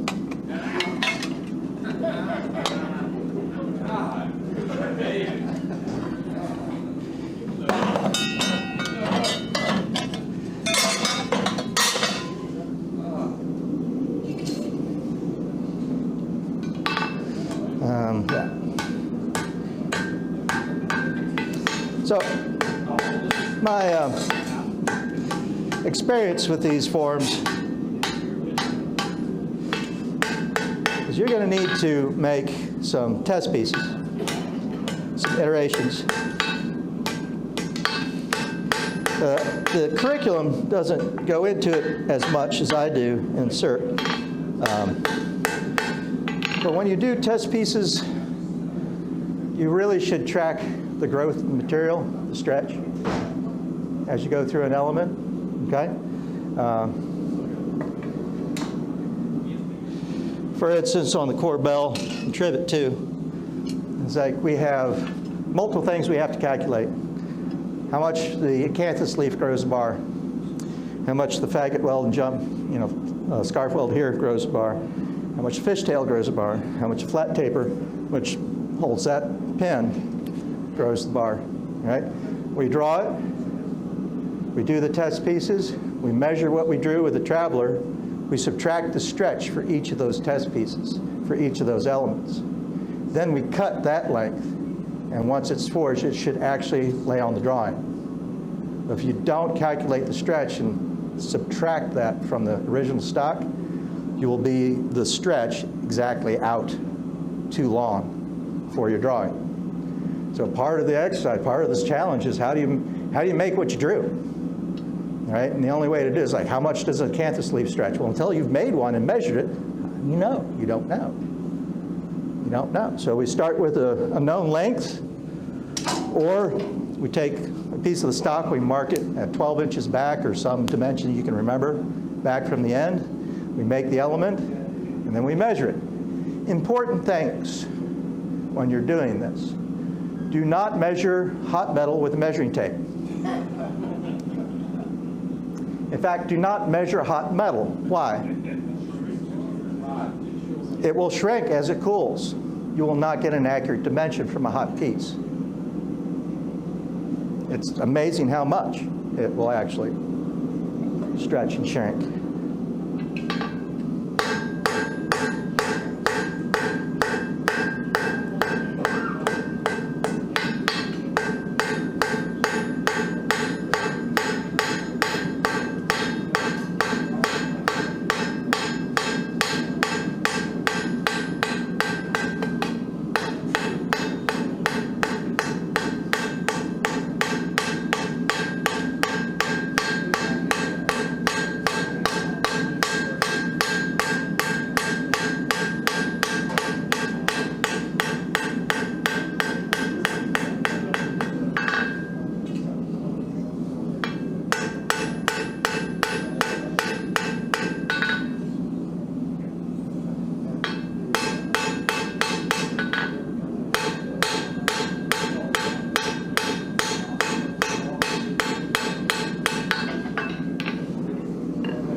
Wish I could forge weld for y'all and just spray y'all with sparks and liquid metal, but you're going to miss that party trick.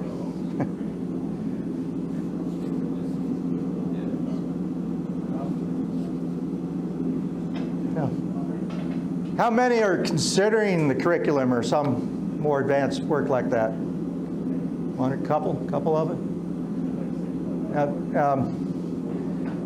I would stress, don't be afraid of intermediate level, what you might think is past you, beyond you. Striving for it, even if you fail utterly the first 24 times, it's like it will push you. You will get better rapidly because you're working towards a goal, right?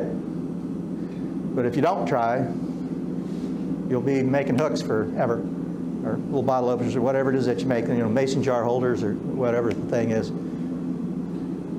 Railroad spike tomahawks. The demo I want to see? Maybe I'll do this one day. It's where you take a tomahawk and make a railroad spike.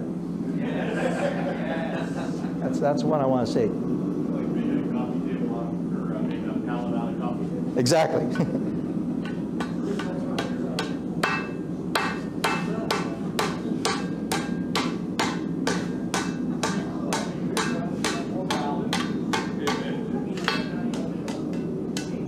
That's a pretty one.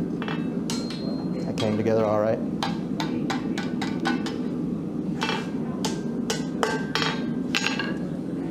Almost got it on the anvil.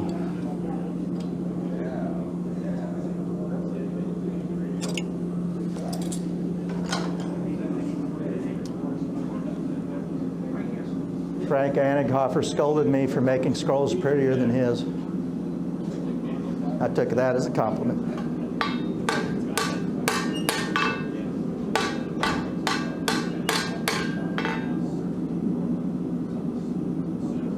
This one's all right.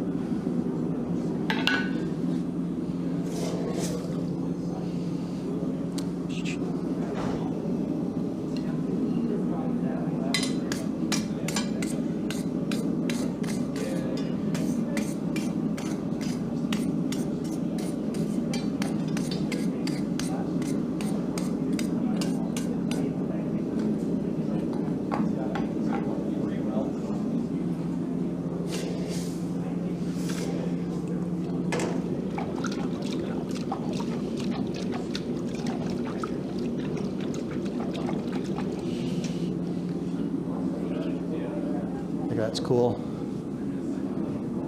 So that one's okay.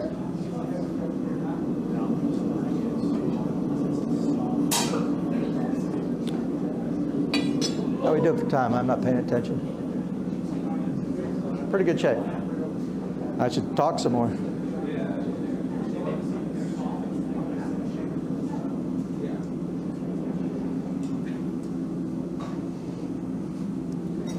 How many want to be knife makers besides Mark over here? None? I want to make knives, but I don't want to be a knife maker. Okay, I want to be serious about making a knife. Not serious about making a knife? So there's blacksmith knife and there's bladesmith knife as far as I'm concerned. The result is much the same. It's mostly finish, approach and finish. Well, damn, okay. We host the American Bladesmith Society at my school. Scott McGee, who you see right there, fine knife maker, just amazing knife maker. He's one of their master smiths. He's also, I think, the only master instructor. They gave him the designation master instructor. He actually makes people cry. We had one leave in tears this past January. So he's actually good. He's not like me. I'm a teddy bear. Actually, he's a really nice guy too, but he has very little filter. If your stuff looks like shit, he'll be like, man, that looks like shit. Not meaning to insult you or hurt your feelings. It's just his honest assessment of what you have. And then he'll tell you what it's shit about it and what's good about it. It's like, it's criticism. It's like you got to grow some skin, some callus. But you will definitely be a much better knife maker.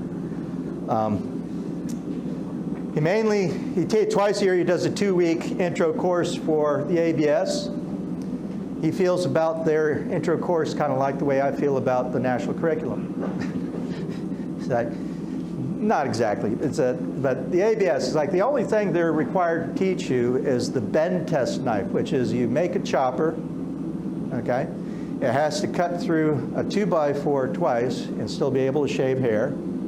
It has to cut through a 1-inch hemp rope hanging slack about 6 inches from the bottom in one stroke. And you have to bend it 90 degrees without it breaking or cracking more than a third of the way into the blade. And it's just an exercise is, can you do heat treatment? It's like, do you understand the process of heat treatment?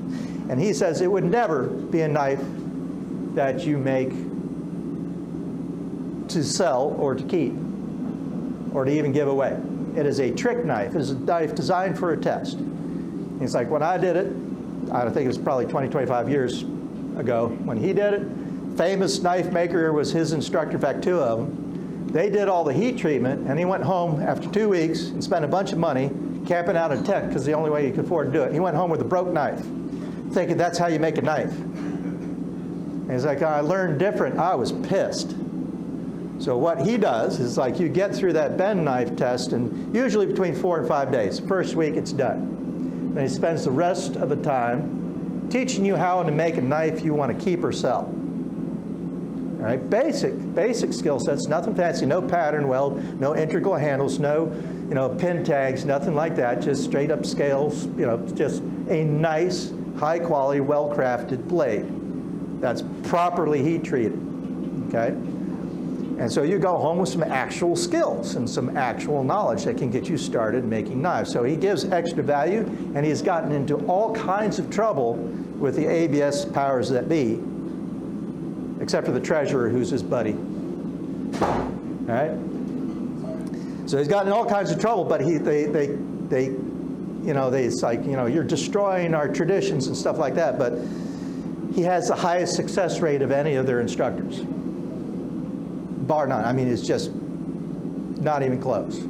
So this is the guy to learn from if you want to go further. You don't have to take it from my school, but from all the other schools that he teaches at. We are the most successful in actually having classes that have enough students to run. So just putting that out there. I have plenty of what I consider to be beginning level courses, okay?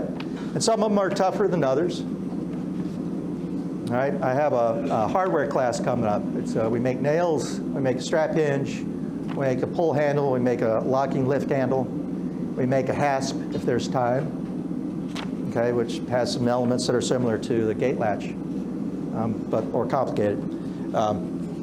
So that was designed for a bunch of cabinet makers, and I've kept it on because people show an interest in wanting to do hardware. Hardware is fussy. Things have to fit and move, so it's fussy. But it's a great class for basic techniques and theory on hardware. So there's that. Down to, that's 2 days. That's a weekend. Most of my beginner classes are weekends. So if you go to the website, the most useful page is the class schedule page. All the classes are broken out into months. All right. If you look at the date range, if it's 2 days, that's a weekend class.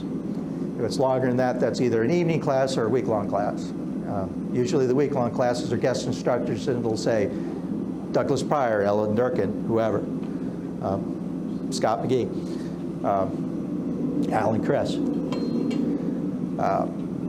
But all the weekend ones, that's my bread and butter. That's certification weekend classes, what I teach.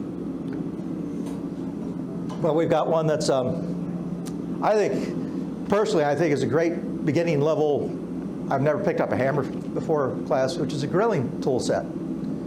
So we make a steak flipper, we make a rake, coal rake, a fork, a spoon, both of which are kind of tough, a pair of coal tongs.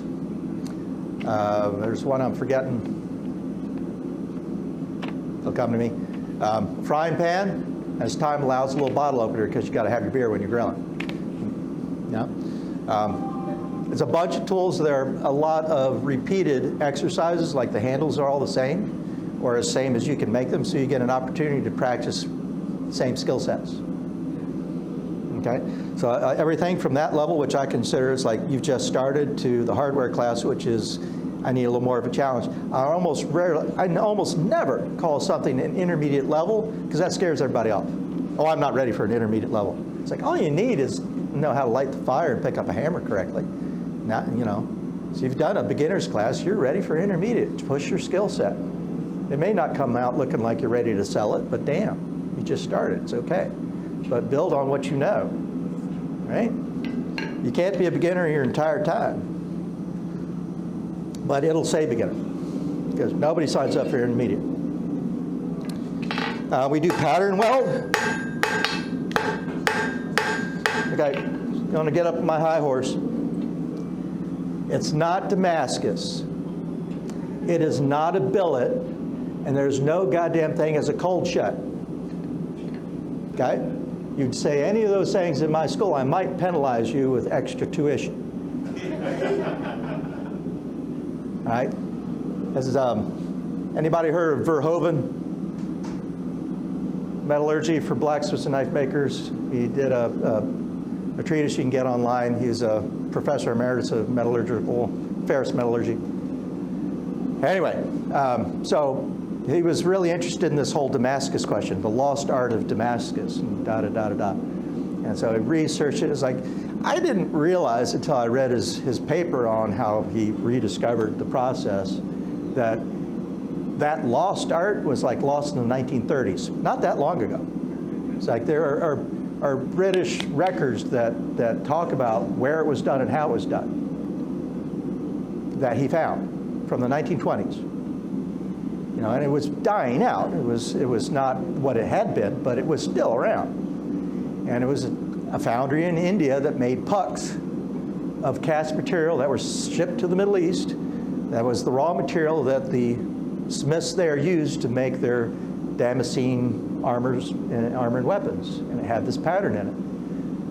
But the smiths weren't putting the pattern in, they were manipulating what was there. So that was the question, so how did they make it? What is making this thing happen? It's cast, it's like it's not layered like we think of. How is this working? So through decades of experimentation, he finally, with blacksmiths, I mean, like people actually knew something, not just metallurgists. With decades of experimentation, they figured out it was basically steel contaminated with about 4% vanadium. It causes natural banding in the material, especially in the way they were producing it. Some lost art, right? So what we have, the pattern weld, when we take high and low carbon and we fuse it together, we're making a facsimile, a visual facsimile of Damascus. But it is not anywhere close to Damascus. Now, a billet, who knows what a billet is in steel? Yeah, I know you know. Shut up. Hecklers. By definition, has a 36-inch square inch cross-section, 36 square inches. That's 6 by 6 minimum or bigger in cross-section. Ain't nobody picking up a billet. They're typically, feet long. You can look up images on Google for steel billets. There's stacks of roughed out steel ready to go to a rolling mill.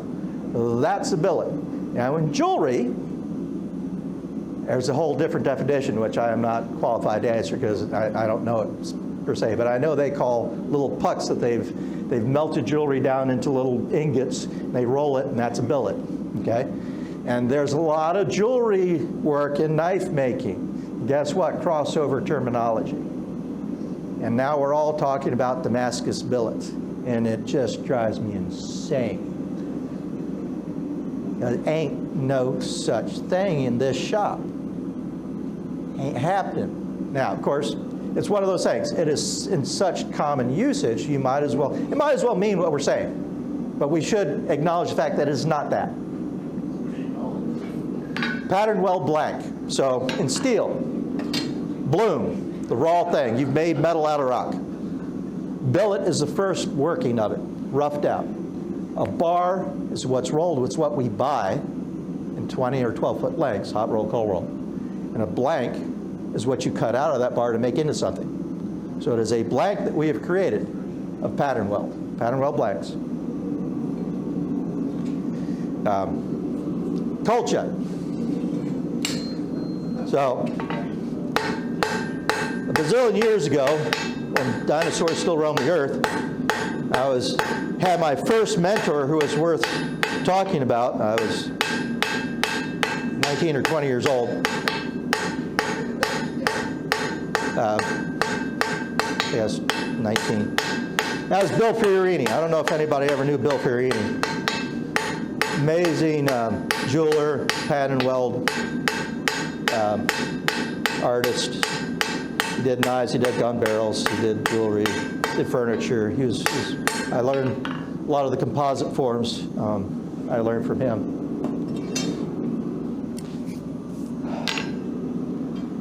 He used the term hot short and cold short. And I picked up these terms because, are we going to set the building on fire? Do we need to move that? It's a little warm. I'll get this finished up real quick. We'll stop. Hot short and cold short. It's like hot short. That's when you destroy the grain by getting it too hot in fire. Cold short is when you beat it too cold, you break the grain. It's like you have a grain failure because you've worked it improperly. So I use these terms that way for years. Right? Come find out that was bullshit.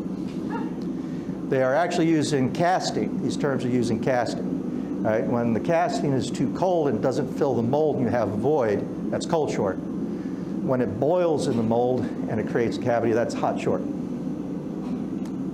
In rough terms, as I can understand it, because I don't do casting, okay? Somewhere along the line, and I'm thinking it's been 20, 25 years ago, cold short was corrupted into cold shut, which is intended to mean any flaw or crack or stress riser or fatigue that you've worked into a bar that will cause a failure at some point that you didn't intend. Usually a fold of some kind, right? And I have not yet found that term cold shut in any book from back in the day. Not found it. If you find it, please let me know, because I don't think it existed until somebody mistook cold short and corrupted it to cold shut to mean I did a boo-boo, okay? That's another one. It's like, don't talk to me about your cold shorts. I call it a hot crevice just to be an asshole, because it was hot and it's a flaw. I don't know what a shut is. It sure as heck wasn't cold when it happened. All right, this is just working on a scroll here. So you start over the horn. This is your first blow, and you come up. Blows get lighter as the material gets thinner, all right? And you work through. Okay. The hammer and the work need to both move with each hammer blow, all right? Starting here and going through. If you stay put, you're going to kink it. If you stay put, you're going to kink it. These have to move equal and opposite, and the blows get lighter as the material gets thinner. And also the anvil's starting to take the hit versus your offhand. So that's a heavier blow because your hand can't support it as much. As the anvil gets under it, you don't hit it as hard. All right? Now, I'm not sure I can fit this in here. I can. You can blend your heats. We'll see if this works out without needing a fork and dog. Oh, scroll form. So scroll jigs, that's one of the things in level 2 that you are required to make, as a scroll jig. We know all about scroll jigs, don't we? The wall of jigs still exists. Yeah, yes, yes. God almighty, those are the days. I recently saw a clip on a construction site of a guy. His extension cord wouldn't reach with a grinder, so he's like, and running. He was doing exactly what we did.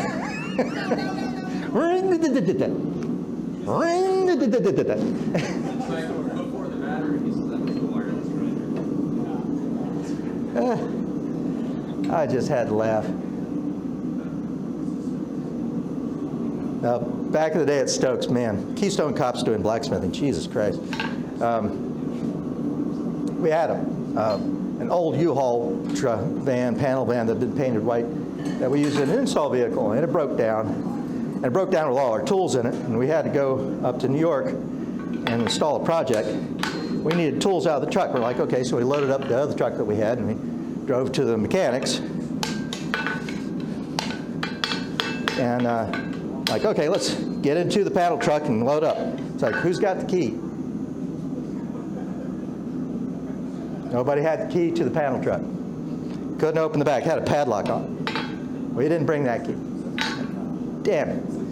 So, all All right, we've got grinders. We'll just grind the lock off. Okay, is there an outlet anywhere on the building? Sure enough, there's an outside outlet. We're good. Get an extension cord out, get the grinder up, plug it up, and we're about this far away from the lock. We can't reach it. So our solution was to run up the RPMs. There's a guy there, and he's like, go! You know, go! And about, I don't know, 6, 7 tries, we finally ground through that lock, got our tools.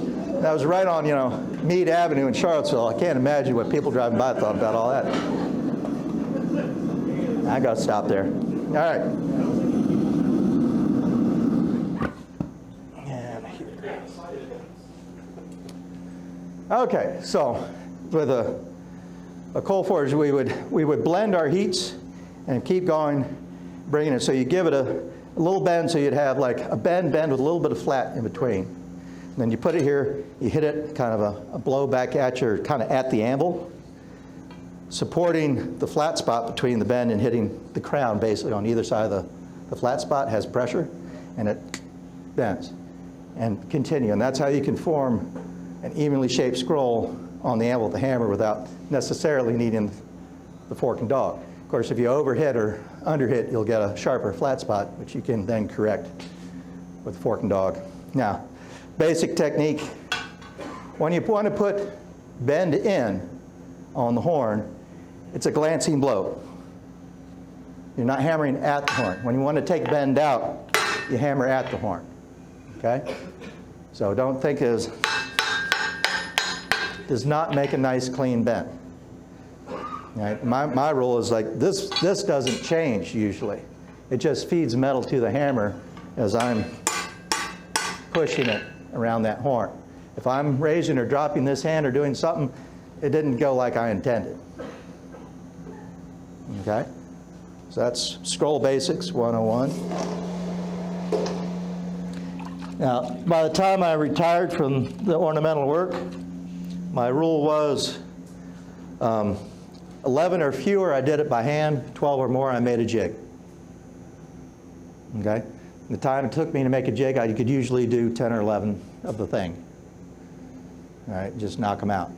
But then I had a few decades of practice. Okay? So your rule might be different based on what your needs are and where your level is. I recommend you do your best by hand as much as possible. That's the only way you get better. Okay, it's just practicing. I see too many young smiths, I think, these days that are like power hammer and press dependent on what they make because they don't have any skills here. It's too hard. So they just go to the tool that does it. And they're very clever. I'm not saying it's not creative. It's not a way to make money. It's just you're not training these. It's like we don't use jigs in our knife making classes to hold bevels, right? Because this is an infinitely adjustable jig once you learn how to use it. You do any knife with this jig. You are locked into a certain angle with one that screws onto your grinder. Right? So not always the best plan to use a jig. I am shouting at you, I'm sorry.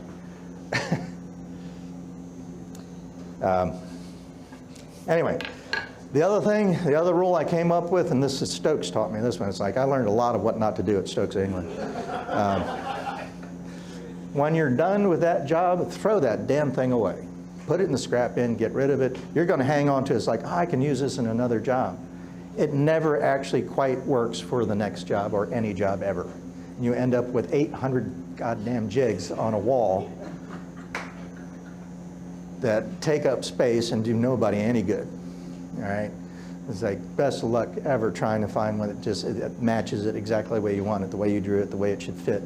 It's like you can make scrolls with those other jigs, and you can kind of punch them in, but they don't look right because the jig was not made for the space for that scroll to fit or that pattern or whatever it is you're trying to do. It is job specific. Okay, so send it on its way. It's done its job. It's not hard to make a jig. The more you make, the easier it gets. Right, guys? Right.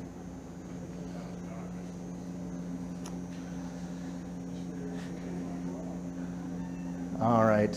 We have time? I mean, when am I supposed to be done? Whenever I quit? So I guess the requests and question and answer time. Anybody have any requests for something they'd like to see? I can't do forge welding, but I can do other things. So your school, there's a hotel nearby? So there is. Currently we have an arrangement with Wingate by Wyndham in Waynesboro. We have a negotiated rate with them, so student, if you have to call in to book, you can't do it online. You have to actually call and talk to a real person, and you'll get a rate of $87 a night as a student. Okay. You can stack that with a military discount. So I don't know. You probably stack it with a senior citizens discount, which I now qualify as. There you go. That was that 60 cycle hum that was weighing on our souls. There's also some B&Bs. There's a really kind of a bohemian place called Stanimals, which it's bunk rooms, group kitchen, shared bathroom kind of place, and they stay up smoking pot all night. It was intended mainly for Appalachian Trail hikers. So they have actually 3 houses in town now that you can stay in. They actually went up recently. I think they're up to like $75 a night, which I think is insane. But it used to be $40 for a single. There is 340 North Campground. It's just up past my house, and it's about not even 10 minutes from the school, and an RV or tent. So also, if you got an RV, you can park it in my lot. I don't care. It's not the nicest neighborhood, but nobody's been messed with yet. I've actually had a nice student who actually camped out in a tent behind my shop, and then left for a whole weekend, left the tent there, and nobody moved in. I was astonished. It was like bitterly cold, so I don't think anybody wanted to.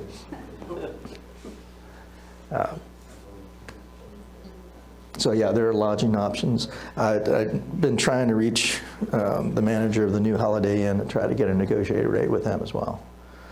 But if you want to go high dollars, a couple of B&Bs, you can spend $100 and $200 a night for a nice big room, maybe a fancy breakfast and all that shit. They're nice. I mean, one's on a horse farm, so you see views and mountains and stuff, and one's in town. It's an old historic home, whatever floats your boat. Nice people. Other questions? Any burning questions? All right, if you're not going to, I got another joke for you, so that's your punishment. Oh, look at the time.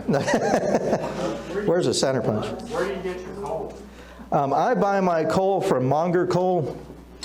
Not Monger Coal, it's Golly Mining Company in Maryland. It's John C. Campbell used to use the same provider, and that was when Paul Garrett was down there. I don't know what they do now, but it's Pennsylvania blacksmithing coal, bituminous coal. The downside is it's a minimum order of 8 pallets, which is 2,500 pounds a pallet. So I buy that, and then so I sell it. You can buy your coal from me, $20 a bag, $50, 50-pound bags. It's fairly reasonable. I never really intended to get into the coal selling business, but hey, here I am. Business side of it. It's bourbon money. When you're burning it, you have people come and ask you, hey, you got coal? Yeah. No, it's hard to find, so I've got quite a few people come. All right, I got your. This will work. All right, center punch, right? Center punch, right? So what did I just make? What kind of line? It's a punch line. Sometimes that's the only way to get the punch line across. Still on the class on making coal forges? Yeah, so the only time we make coal forges anymore is in certification. So that's one of the benefits of my certification program. In month 2, you build a forge to take home. It's a coal forge. It's a water-cooled forge. Yeah, that thing was slick when I was there.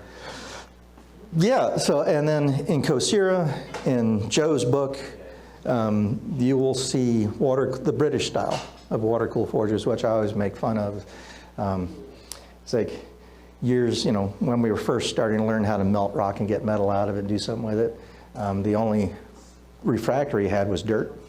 So the easiest way to pump air into it was horizontally because everything is down there. But pretty soon we figured out that heat likes to go up and shit likes to go down. So we started to verticalize the airflow and whatnot and made it much more efficient. And so that was a few thousand years ago we figured that out. Then the British come along and they're like, we're not going to buy fire pots, we're too cheap. So we're going to make a water-cooled forge. And what do? They run the air horizontally. It's like, guys, we figured this out a few thousand years ago. It's like, you know, it's like buy an elbow and a T and build it like God intended. So, yeah, I know.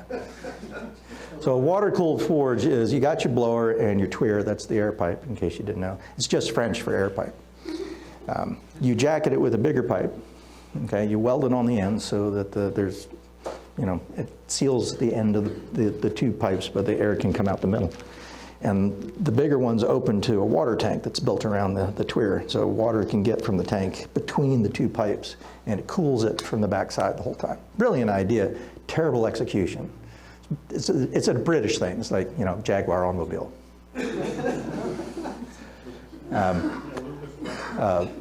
Monarchy with democracy somehow mixed together. I mean, Brexit. I mean, you know, it's just they have a pattern of. Conversation about the style draft being better thinker. That's garbage. It's bullshit. It's bullshit, guys.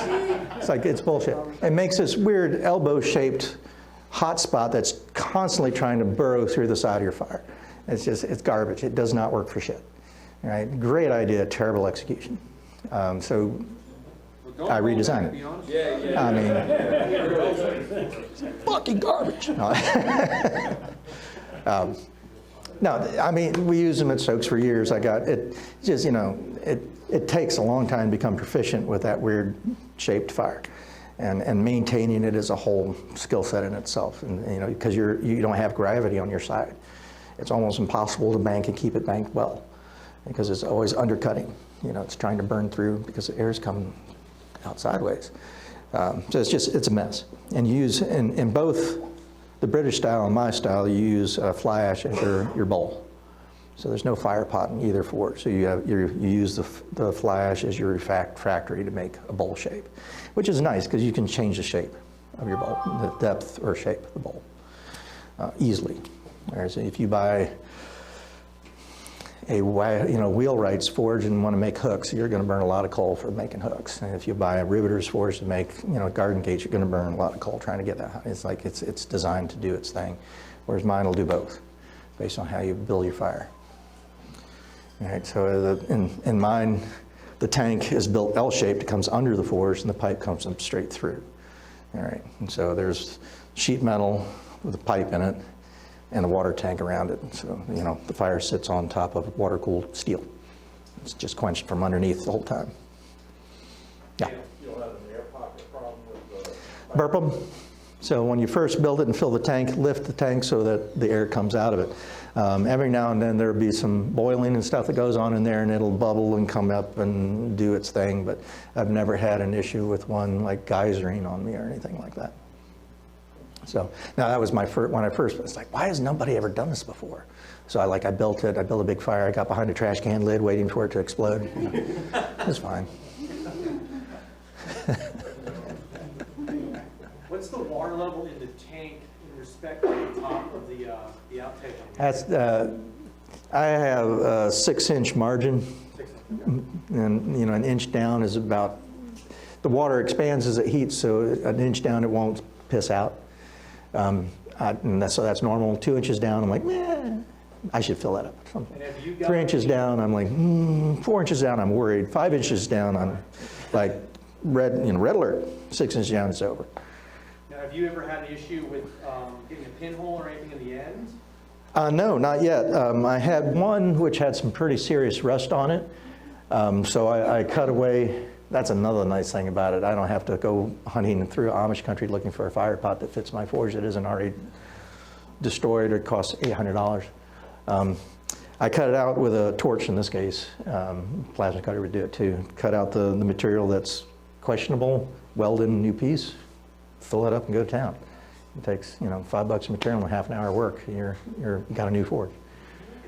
Yeah, so Never had I did have one issue. I got real smart one time. Ooh, first time? Yeah, got real smart one time. I'm going to make the tank out of stainless. Stainless, when it expands and contracts like that, fatigues terribly.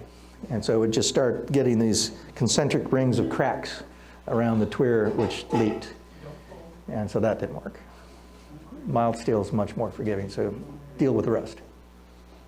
Kind of have a funny story. You know, but- Yeah? So, his forge, like, here's the chimney, here's the fire pot, here's where the water comes out. So I might have grabbed something that was a little warmer than I thought, not that it ever happens. Oh, no, you didn't. I know what you And I went, did. oh, hot, stick it in the water. Ooh. Our water is nearly 200 degrees. As I'm doing it, I'm like, why is there steam coming off of the, Don't do that. Insult to injury. I learned a No. lot. Yeah, no, it's not cold. It's not cold water. Very quick learning lesson. Gotta use the Chinese salad dressing. Yeah, that's right. The Chinese dress. That's right. The salve that I have smells like some type of ginger or tahini based salad dressing. Anything else? All right, I expect to see all of you in class March, April, and May. So one thing you notice with Dale, he's talking a lot about the business side of the house, as far as how much it's going to cost. So that's the cool thing about getting different demonstrators. One would be more the artistic side of the house, like where they'll spend a long time trying to get this piece just fine out perfect. Versus you get to the business side of the house, it's like you're going to get into a certain point where you're just spending too much money, too much of your time working on this, and you're never going to make that money. And so that's the neat part about him is you notice he gets feeding into you different business aspects, from the tools on a whole 9 yards. It's your own. It's always your own balance point. You're never going to satisfy the craftsperson angel or the businessman devil 100%. That is not a possible thing. So you're going to find where you land between these two forces, and it changes throughout your career. It changes job to job. It changes in the course of a day based on your energy level. I mean, it's like you've got to make your decisions. Like the bills have to be paid, and you have to maintain your reputation and do something that satisfies you. So it's one of the hardest things, I think. That and time frame of projects as like the two hardest things. It's like I have never yet made anything that I was 100% wholly satisfied with. Just it's not a possible thing. I can't do it. I keep getting better and better, and I still suck. But that's just being your taste is better than you can accomplish. It's like what you think what is the highest end should always be a goal you're working towards. Right? And I don't mean it to be like it shouldn't debilitate you. It shouldn't stop you from trying. You shouldn't get so frustrated and discouraged you quit. But that you will never get to a point where I have pride in a lot of things I've made, but I can point out every damn flaw in every last one of them. So that never goes away. Did you have anything else in that? Maybe, I don't know. Yeah. That's already spoken for.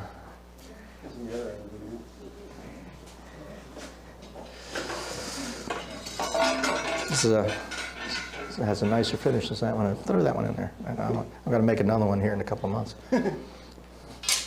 All right, so right now, well, first of all, thank you, Dale, for coming out. You're welcome. Thanks for having me.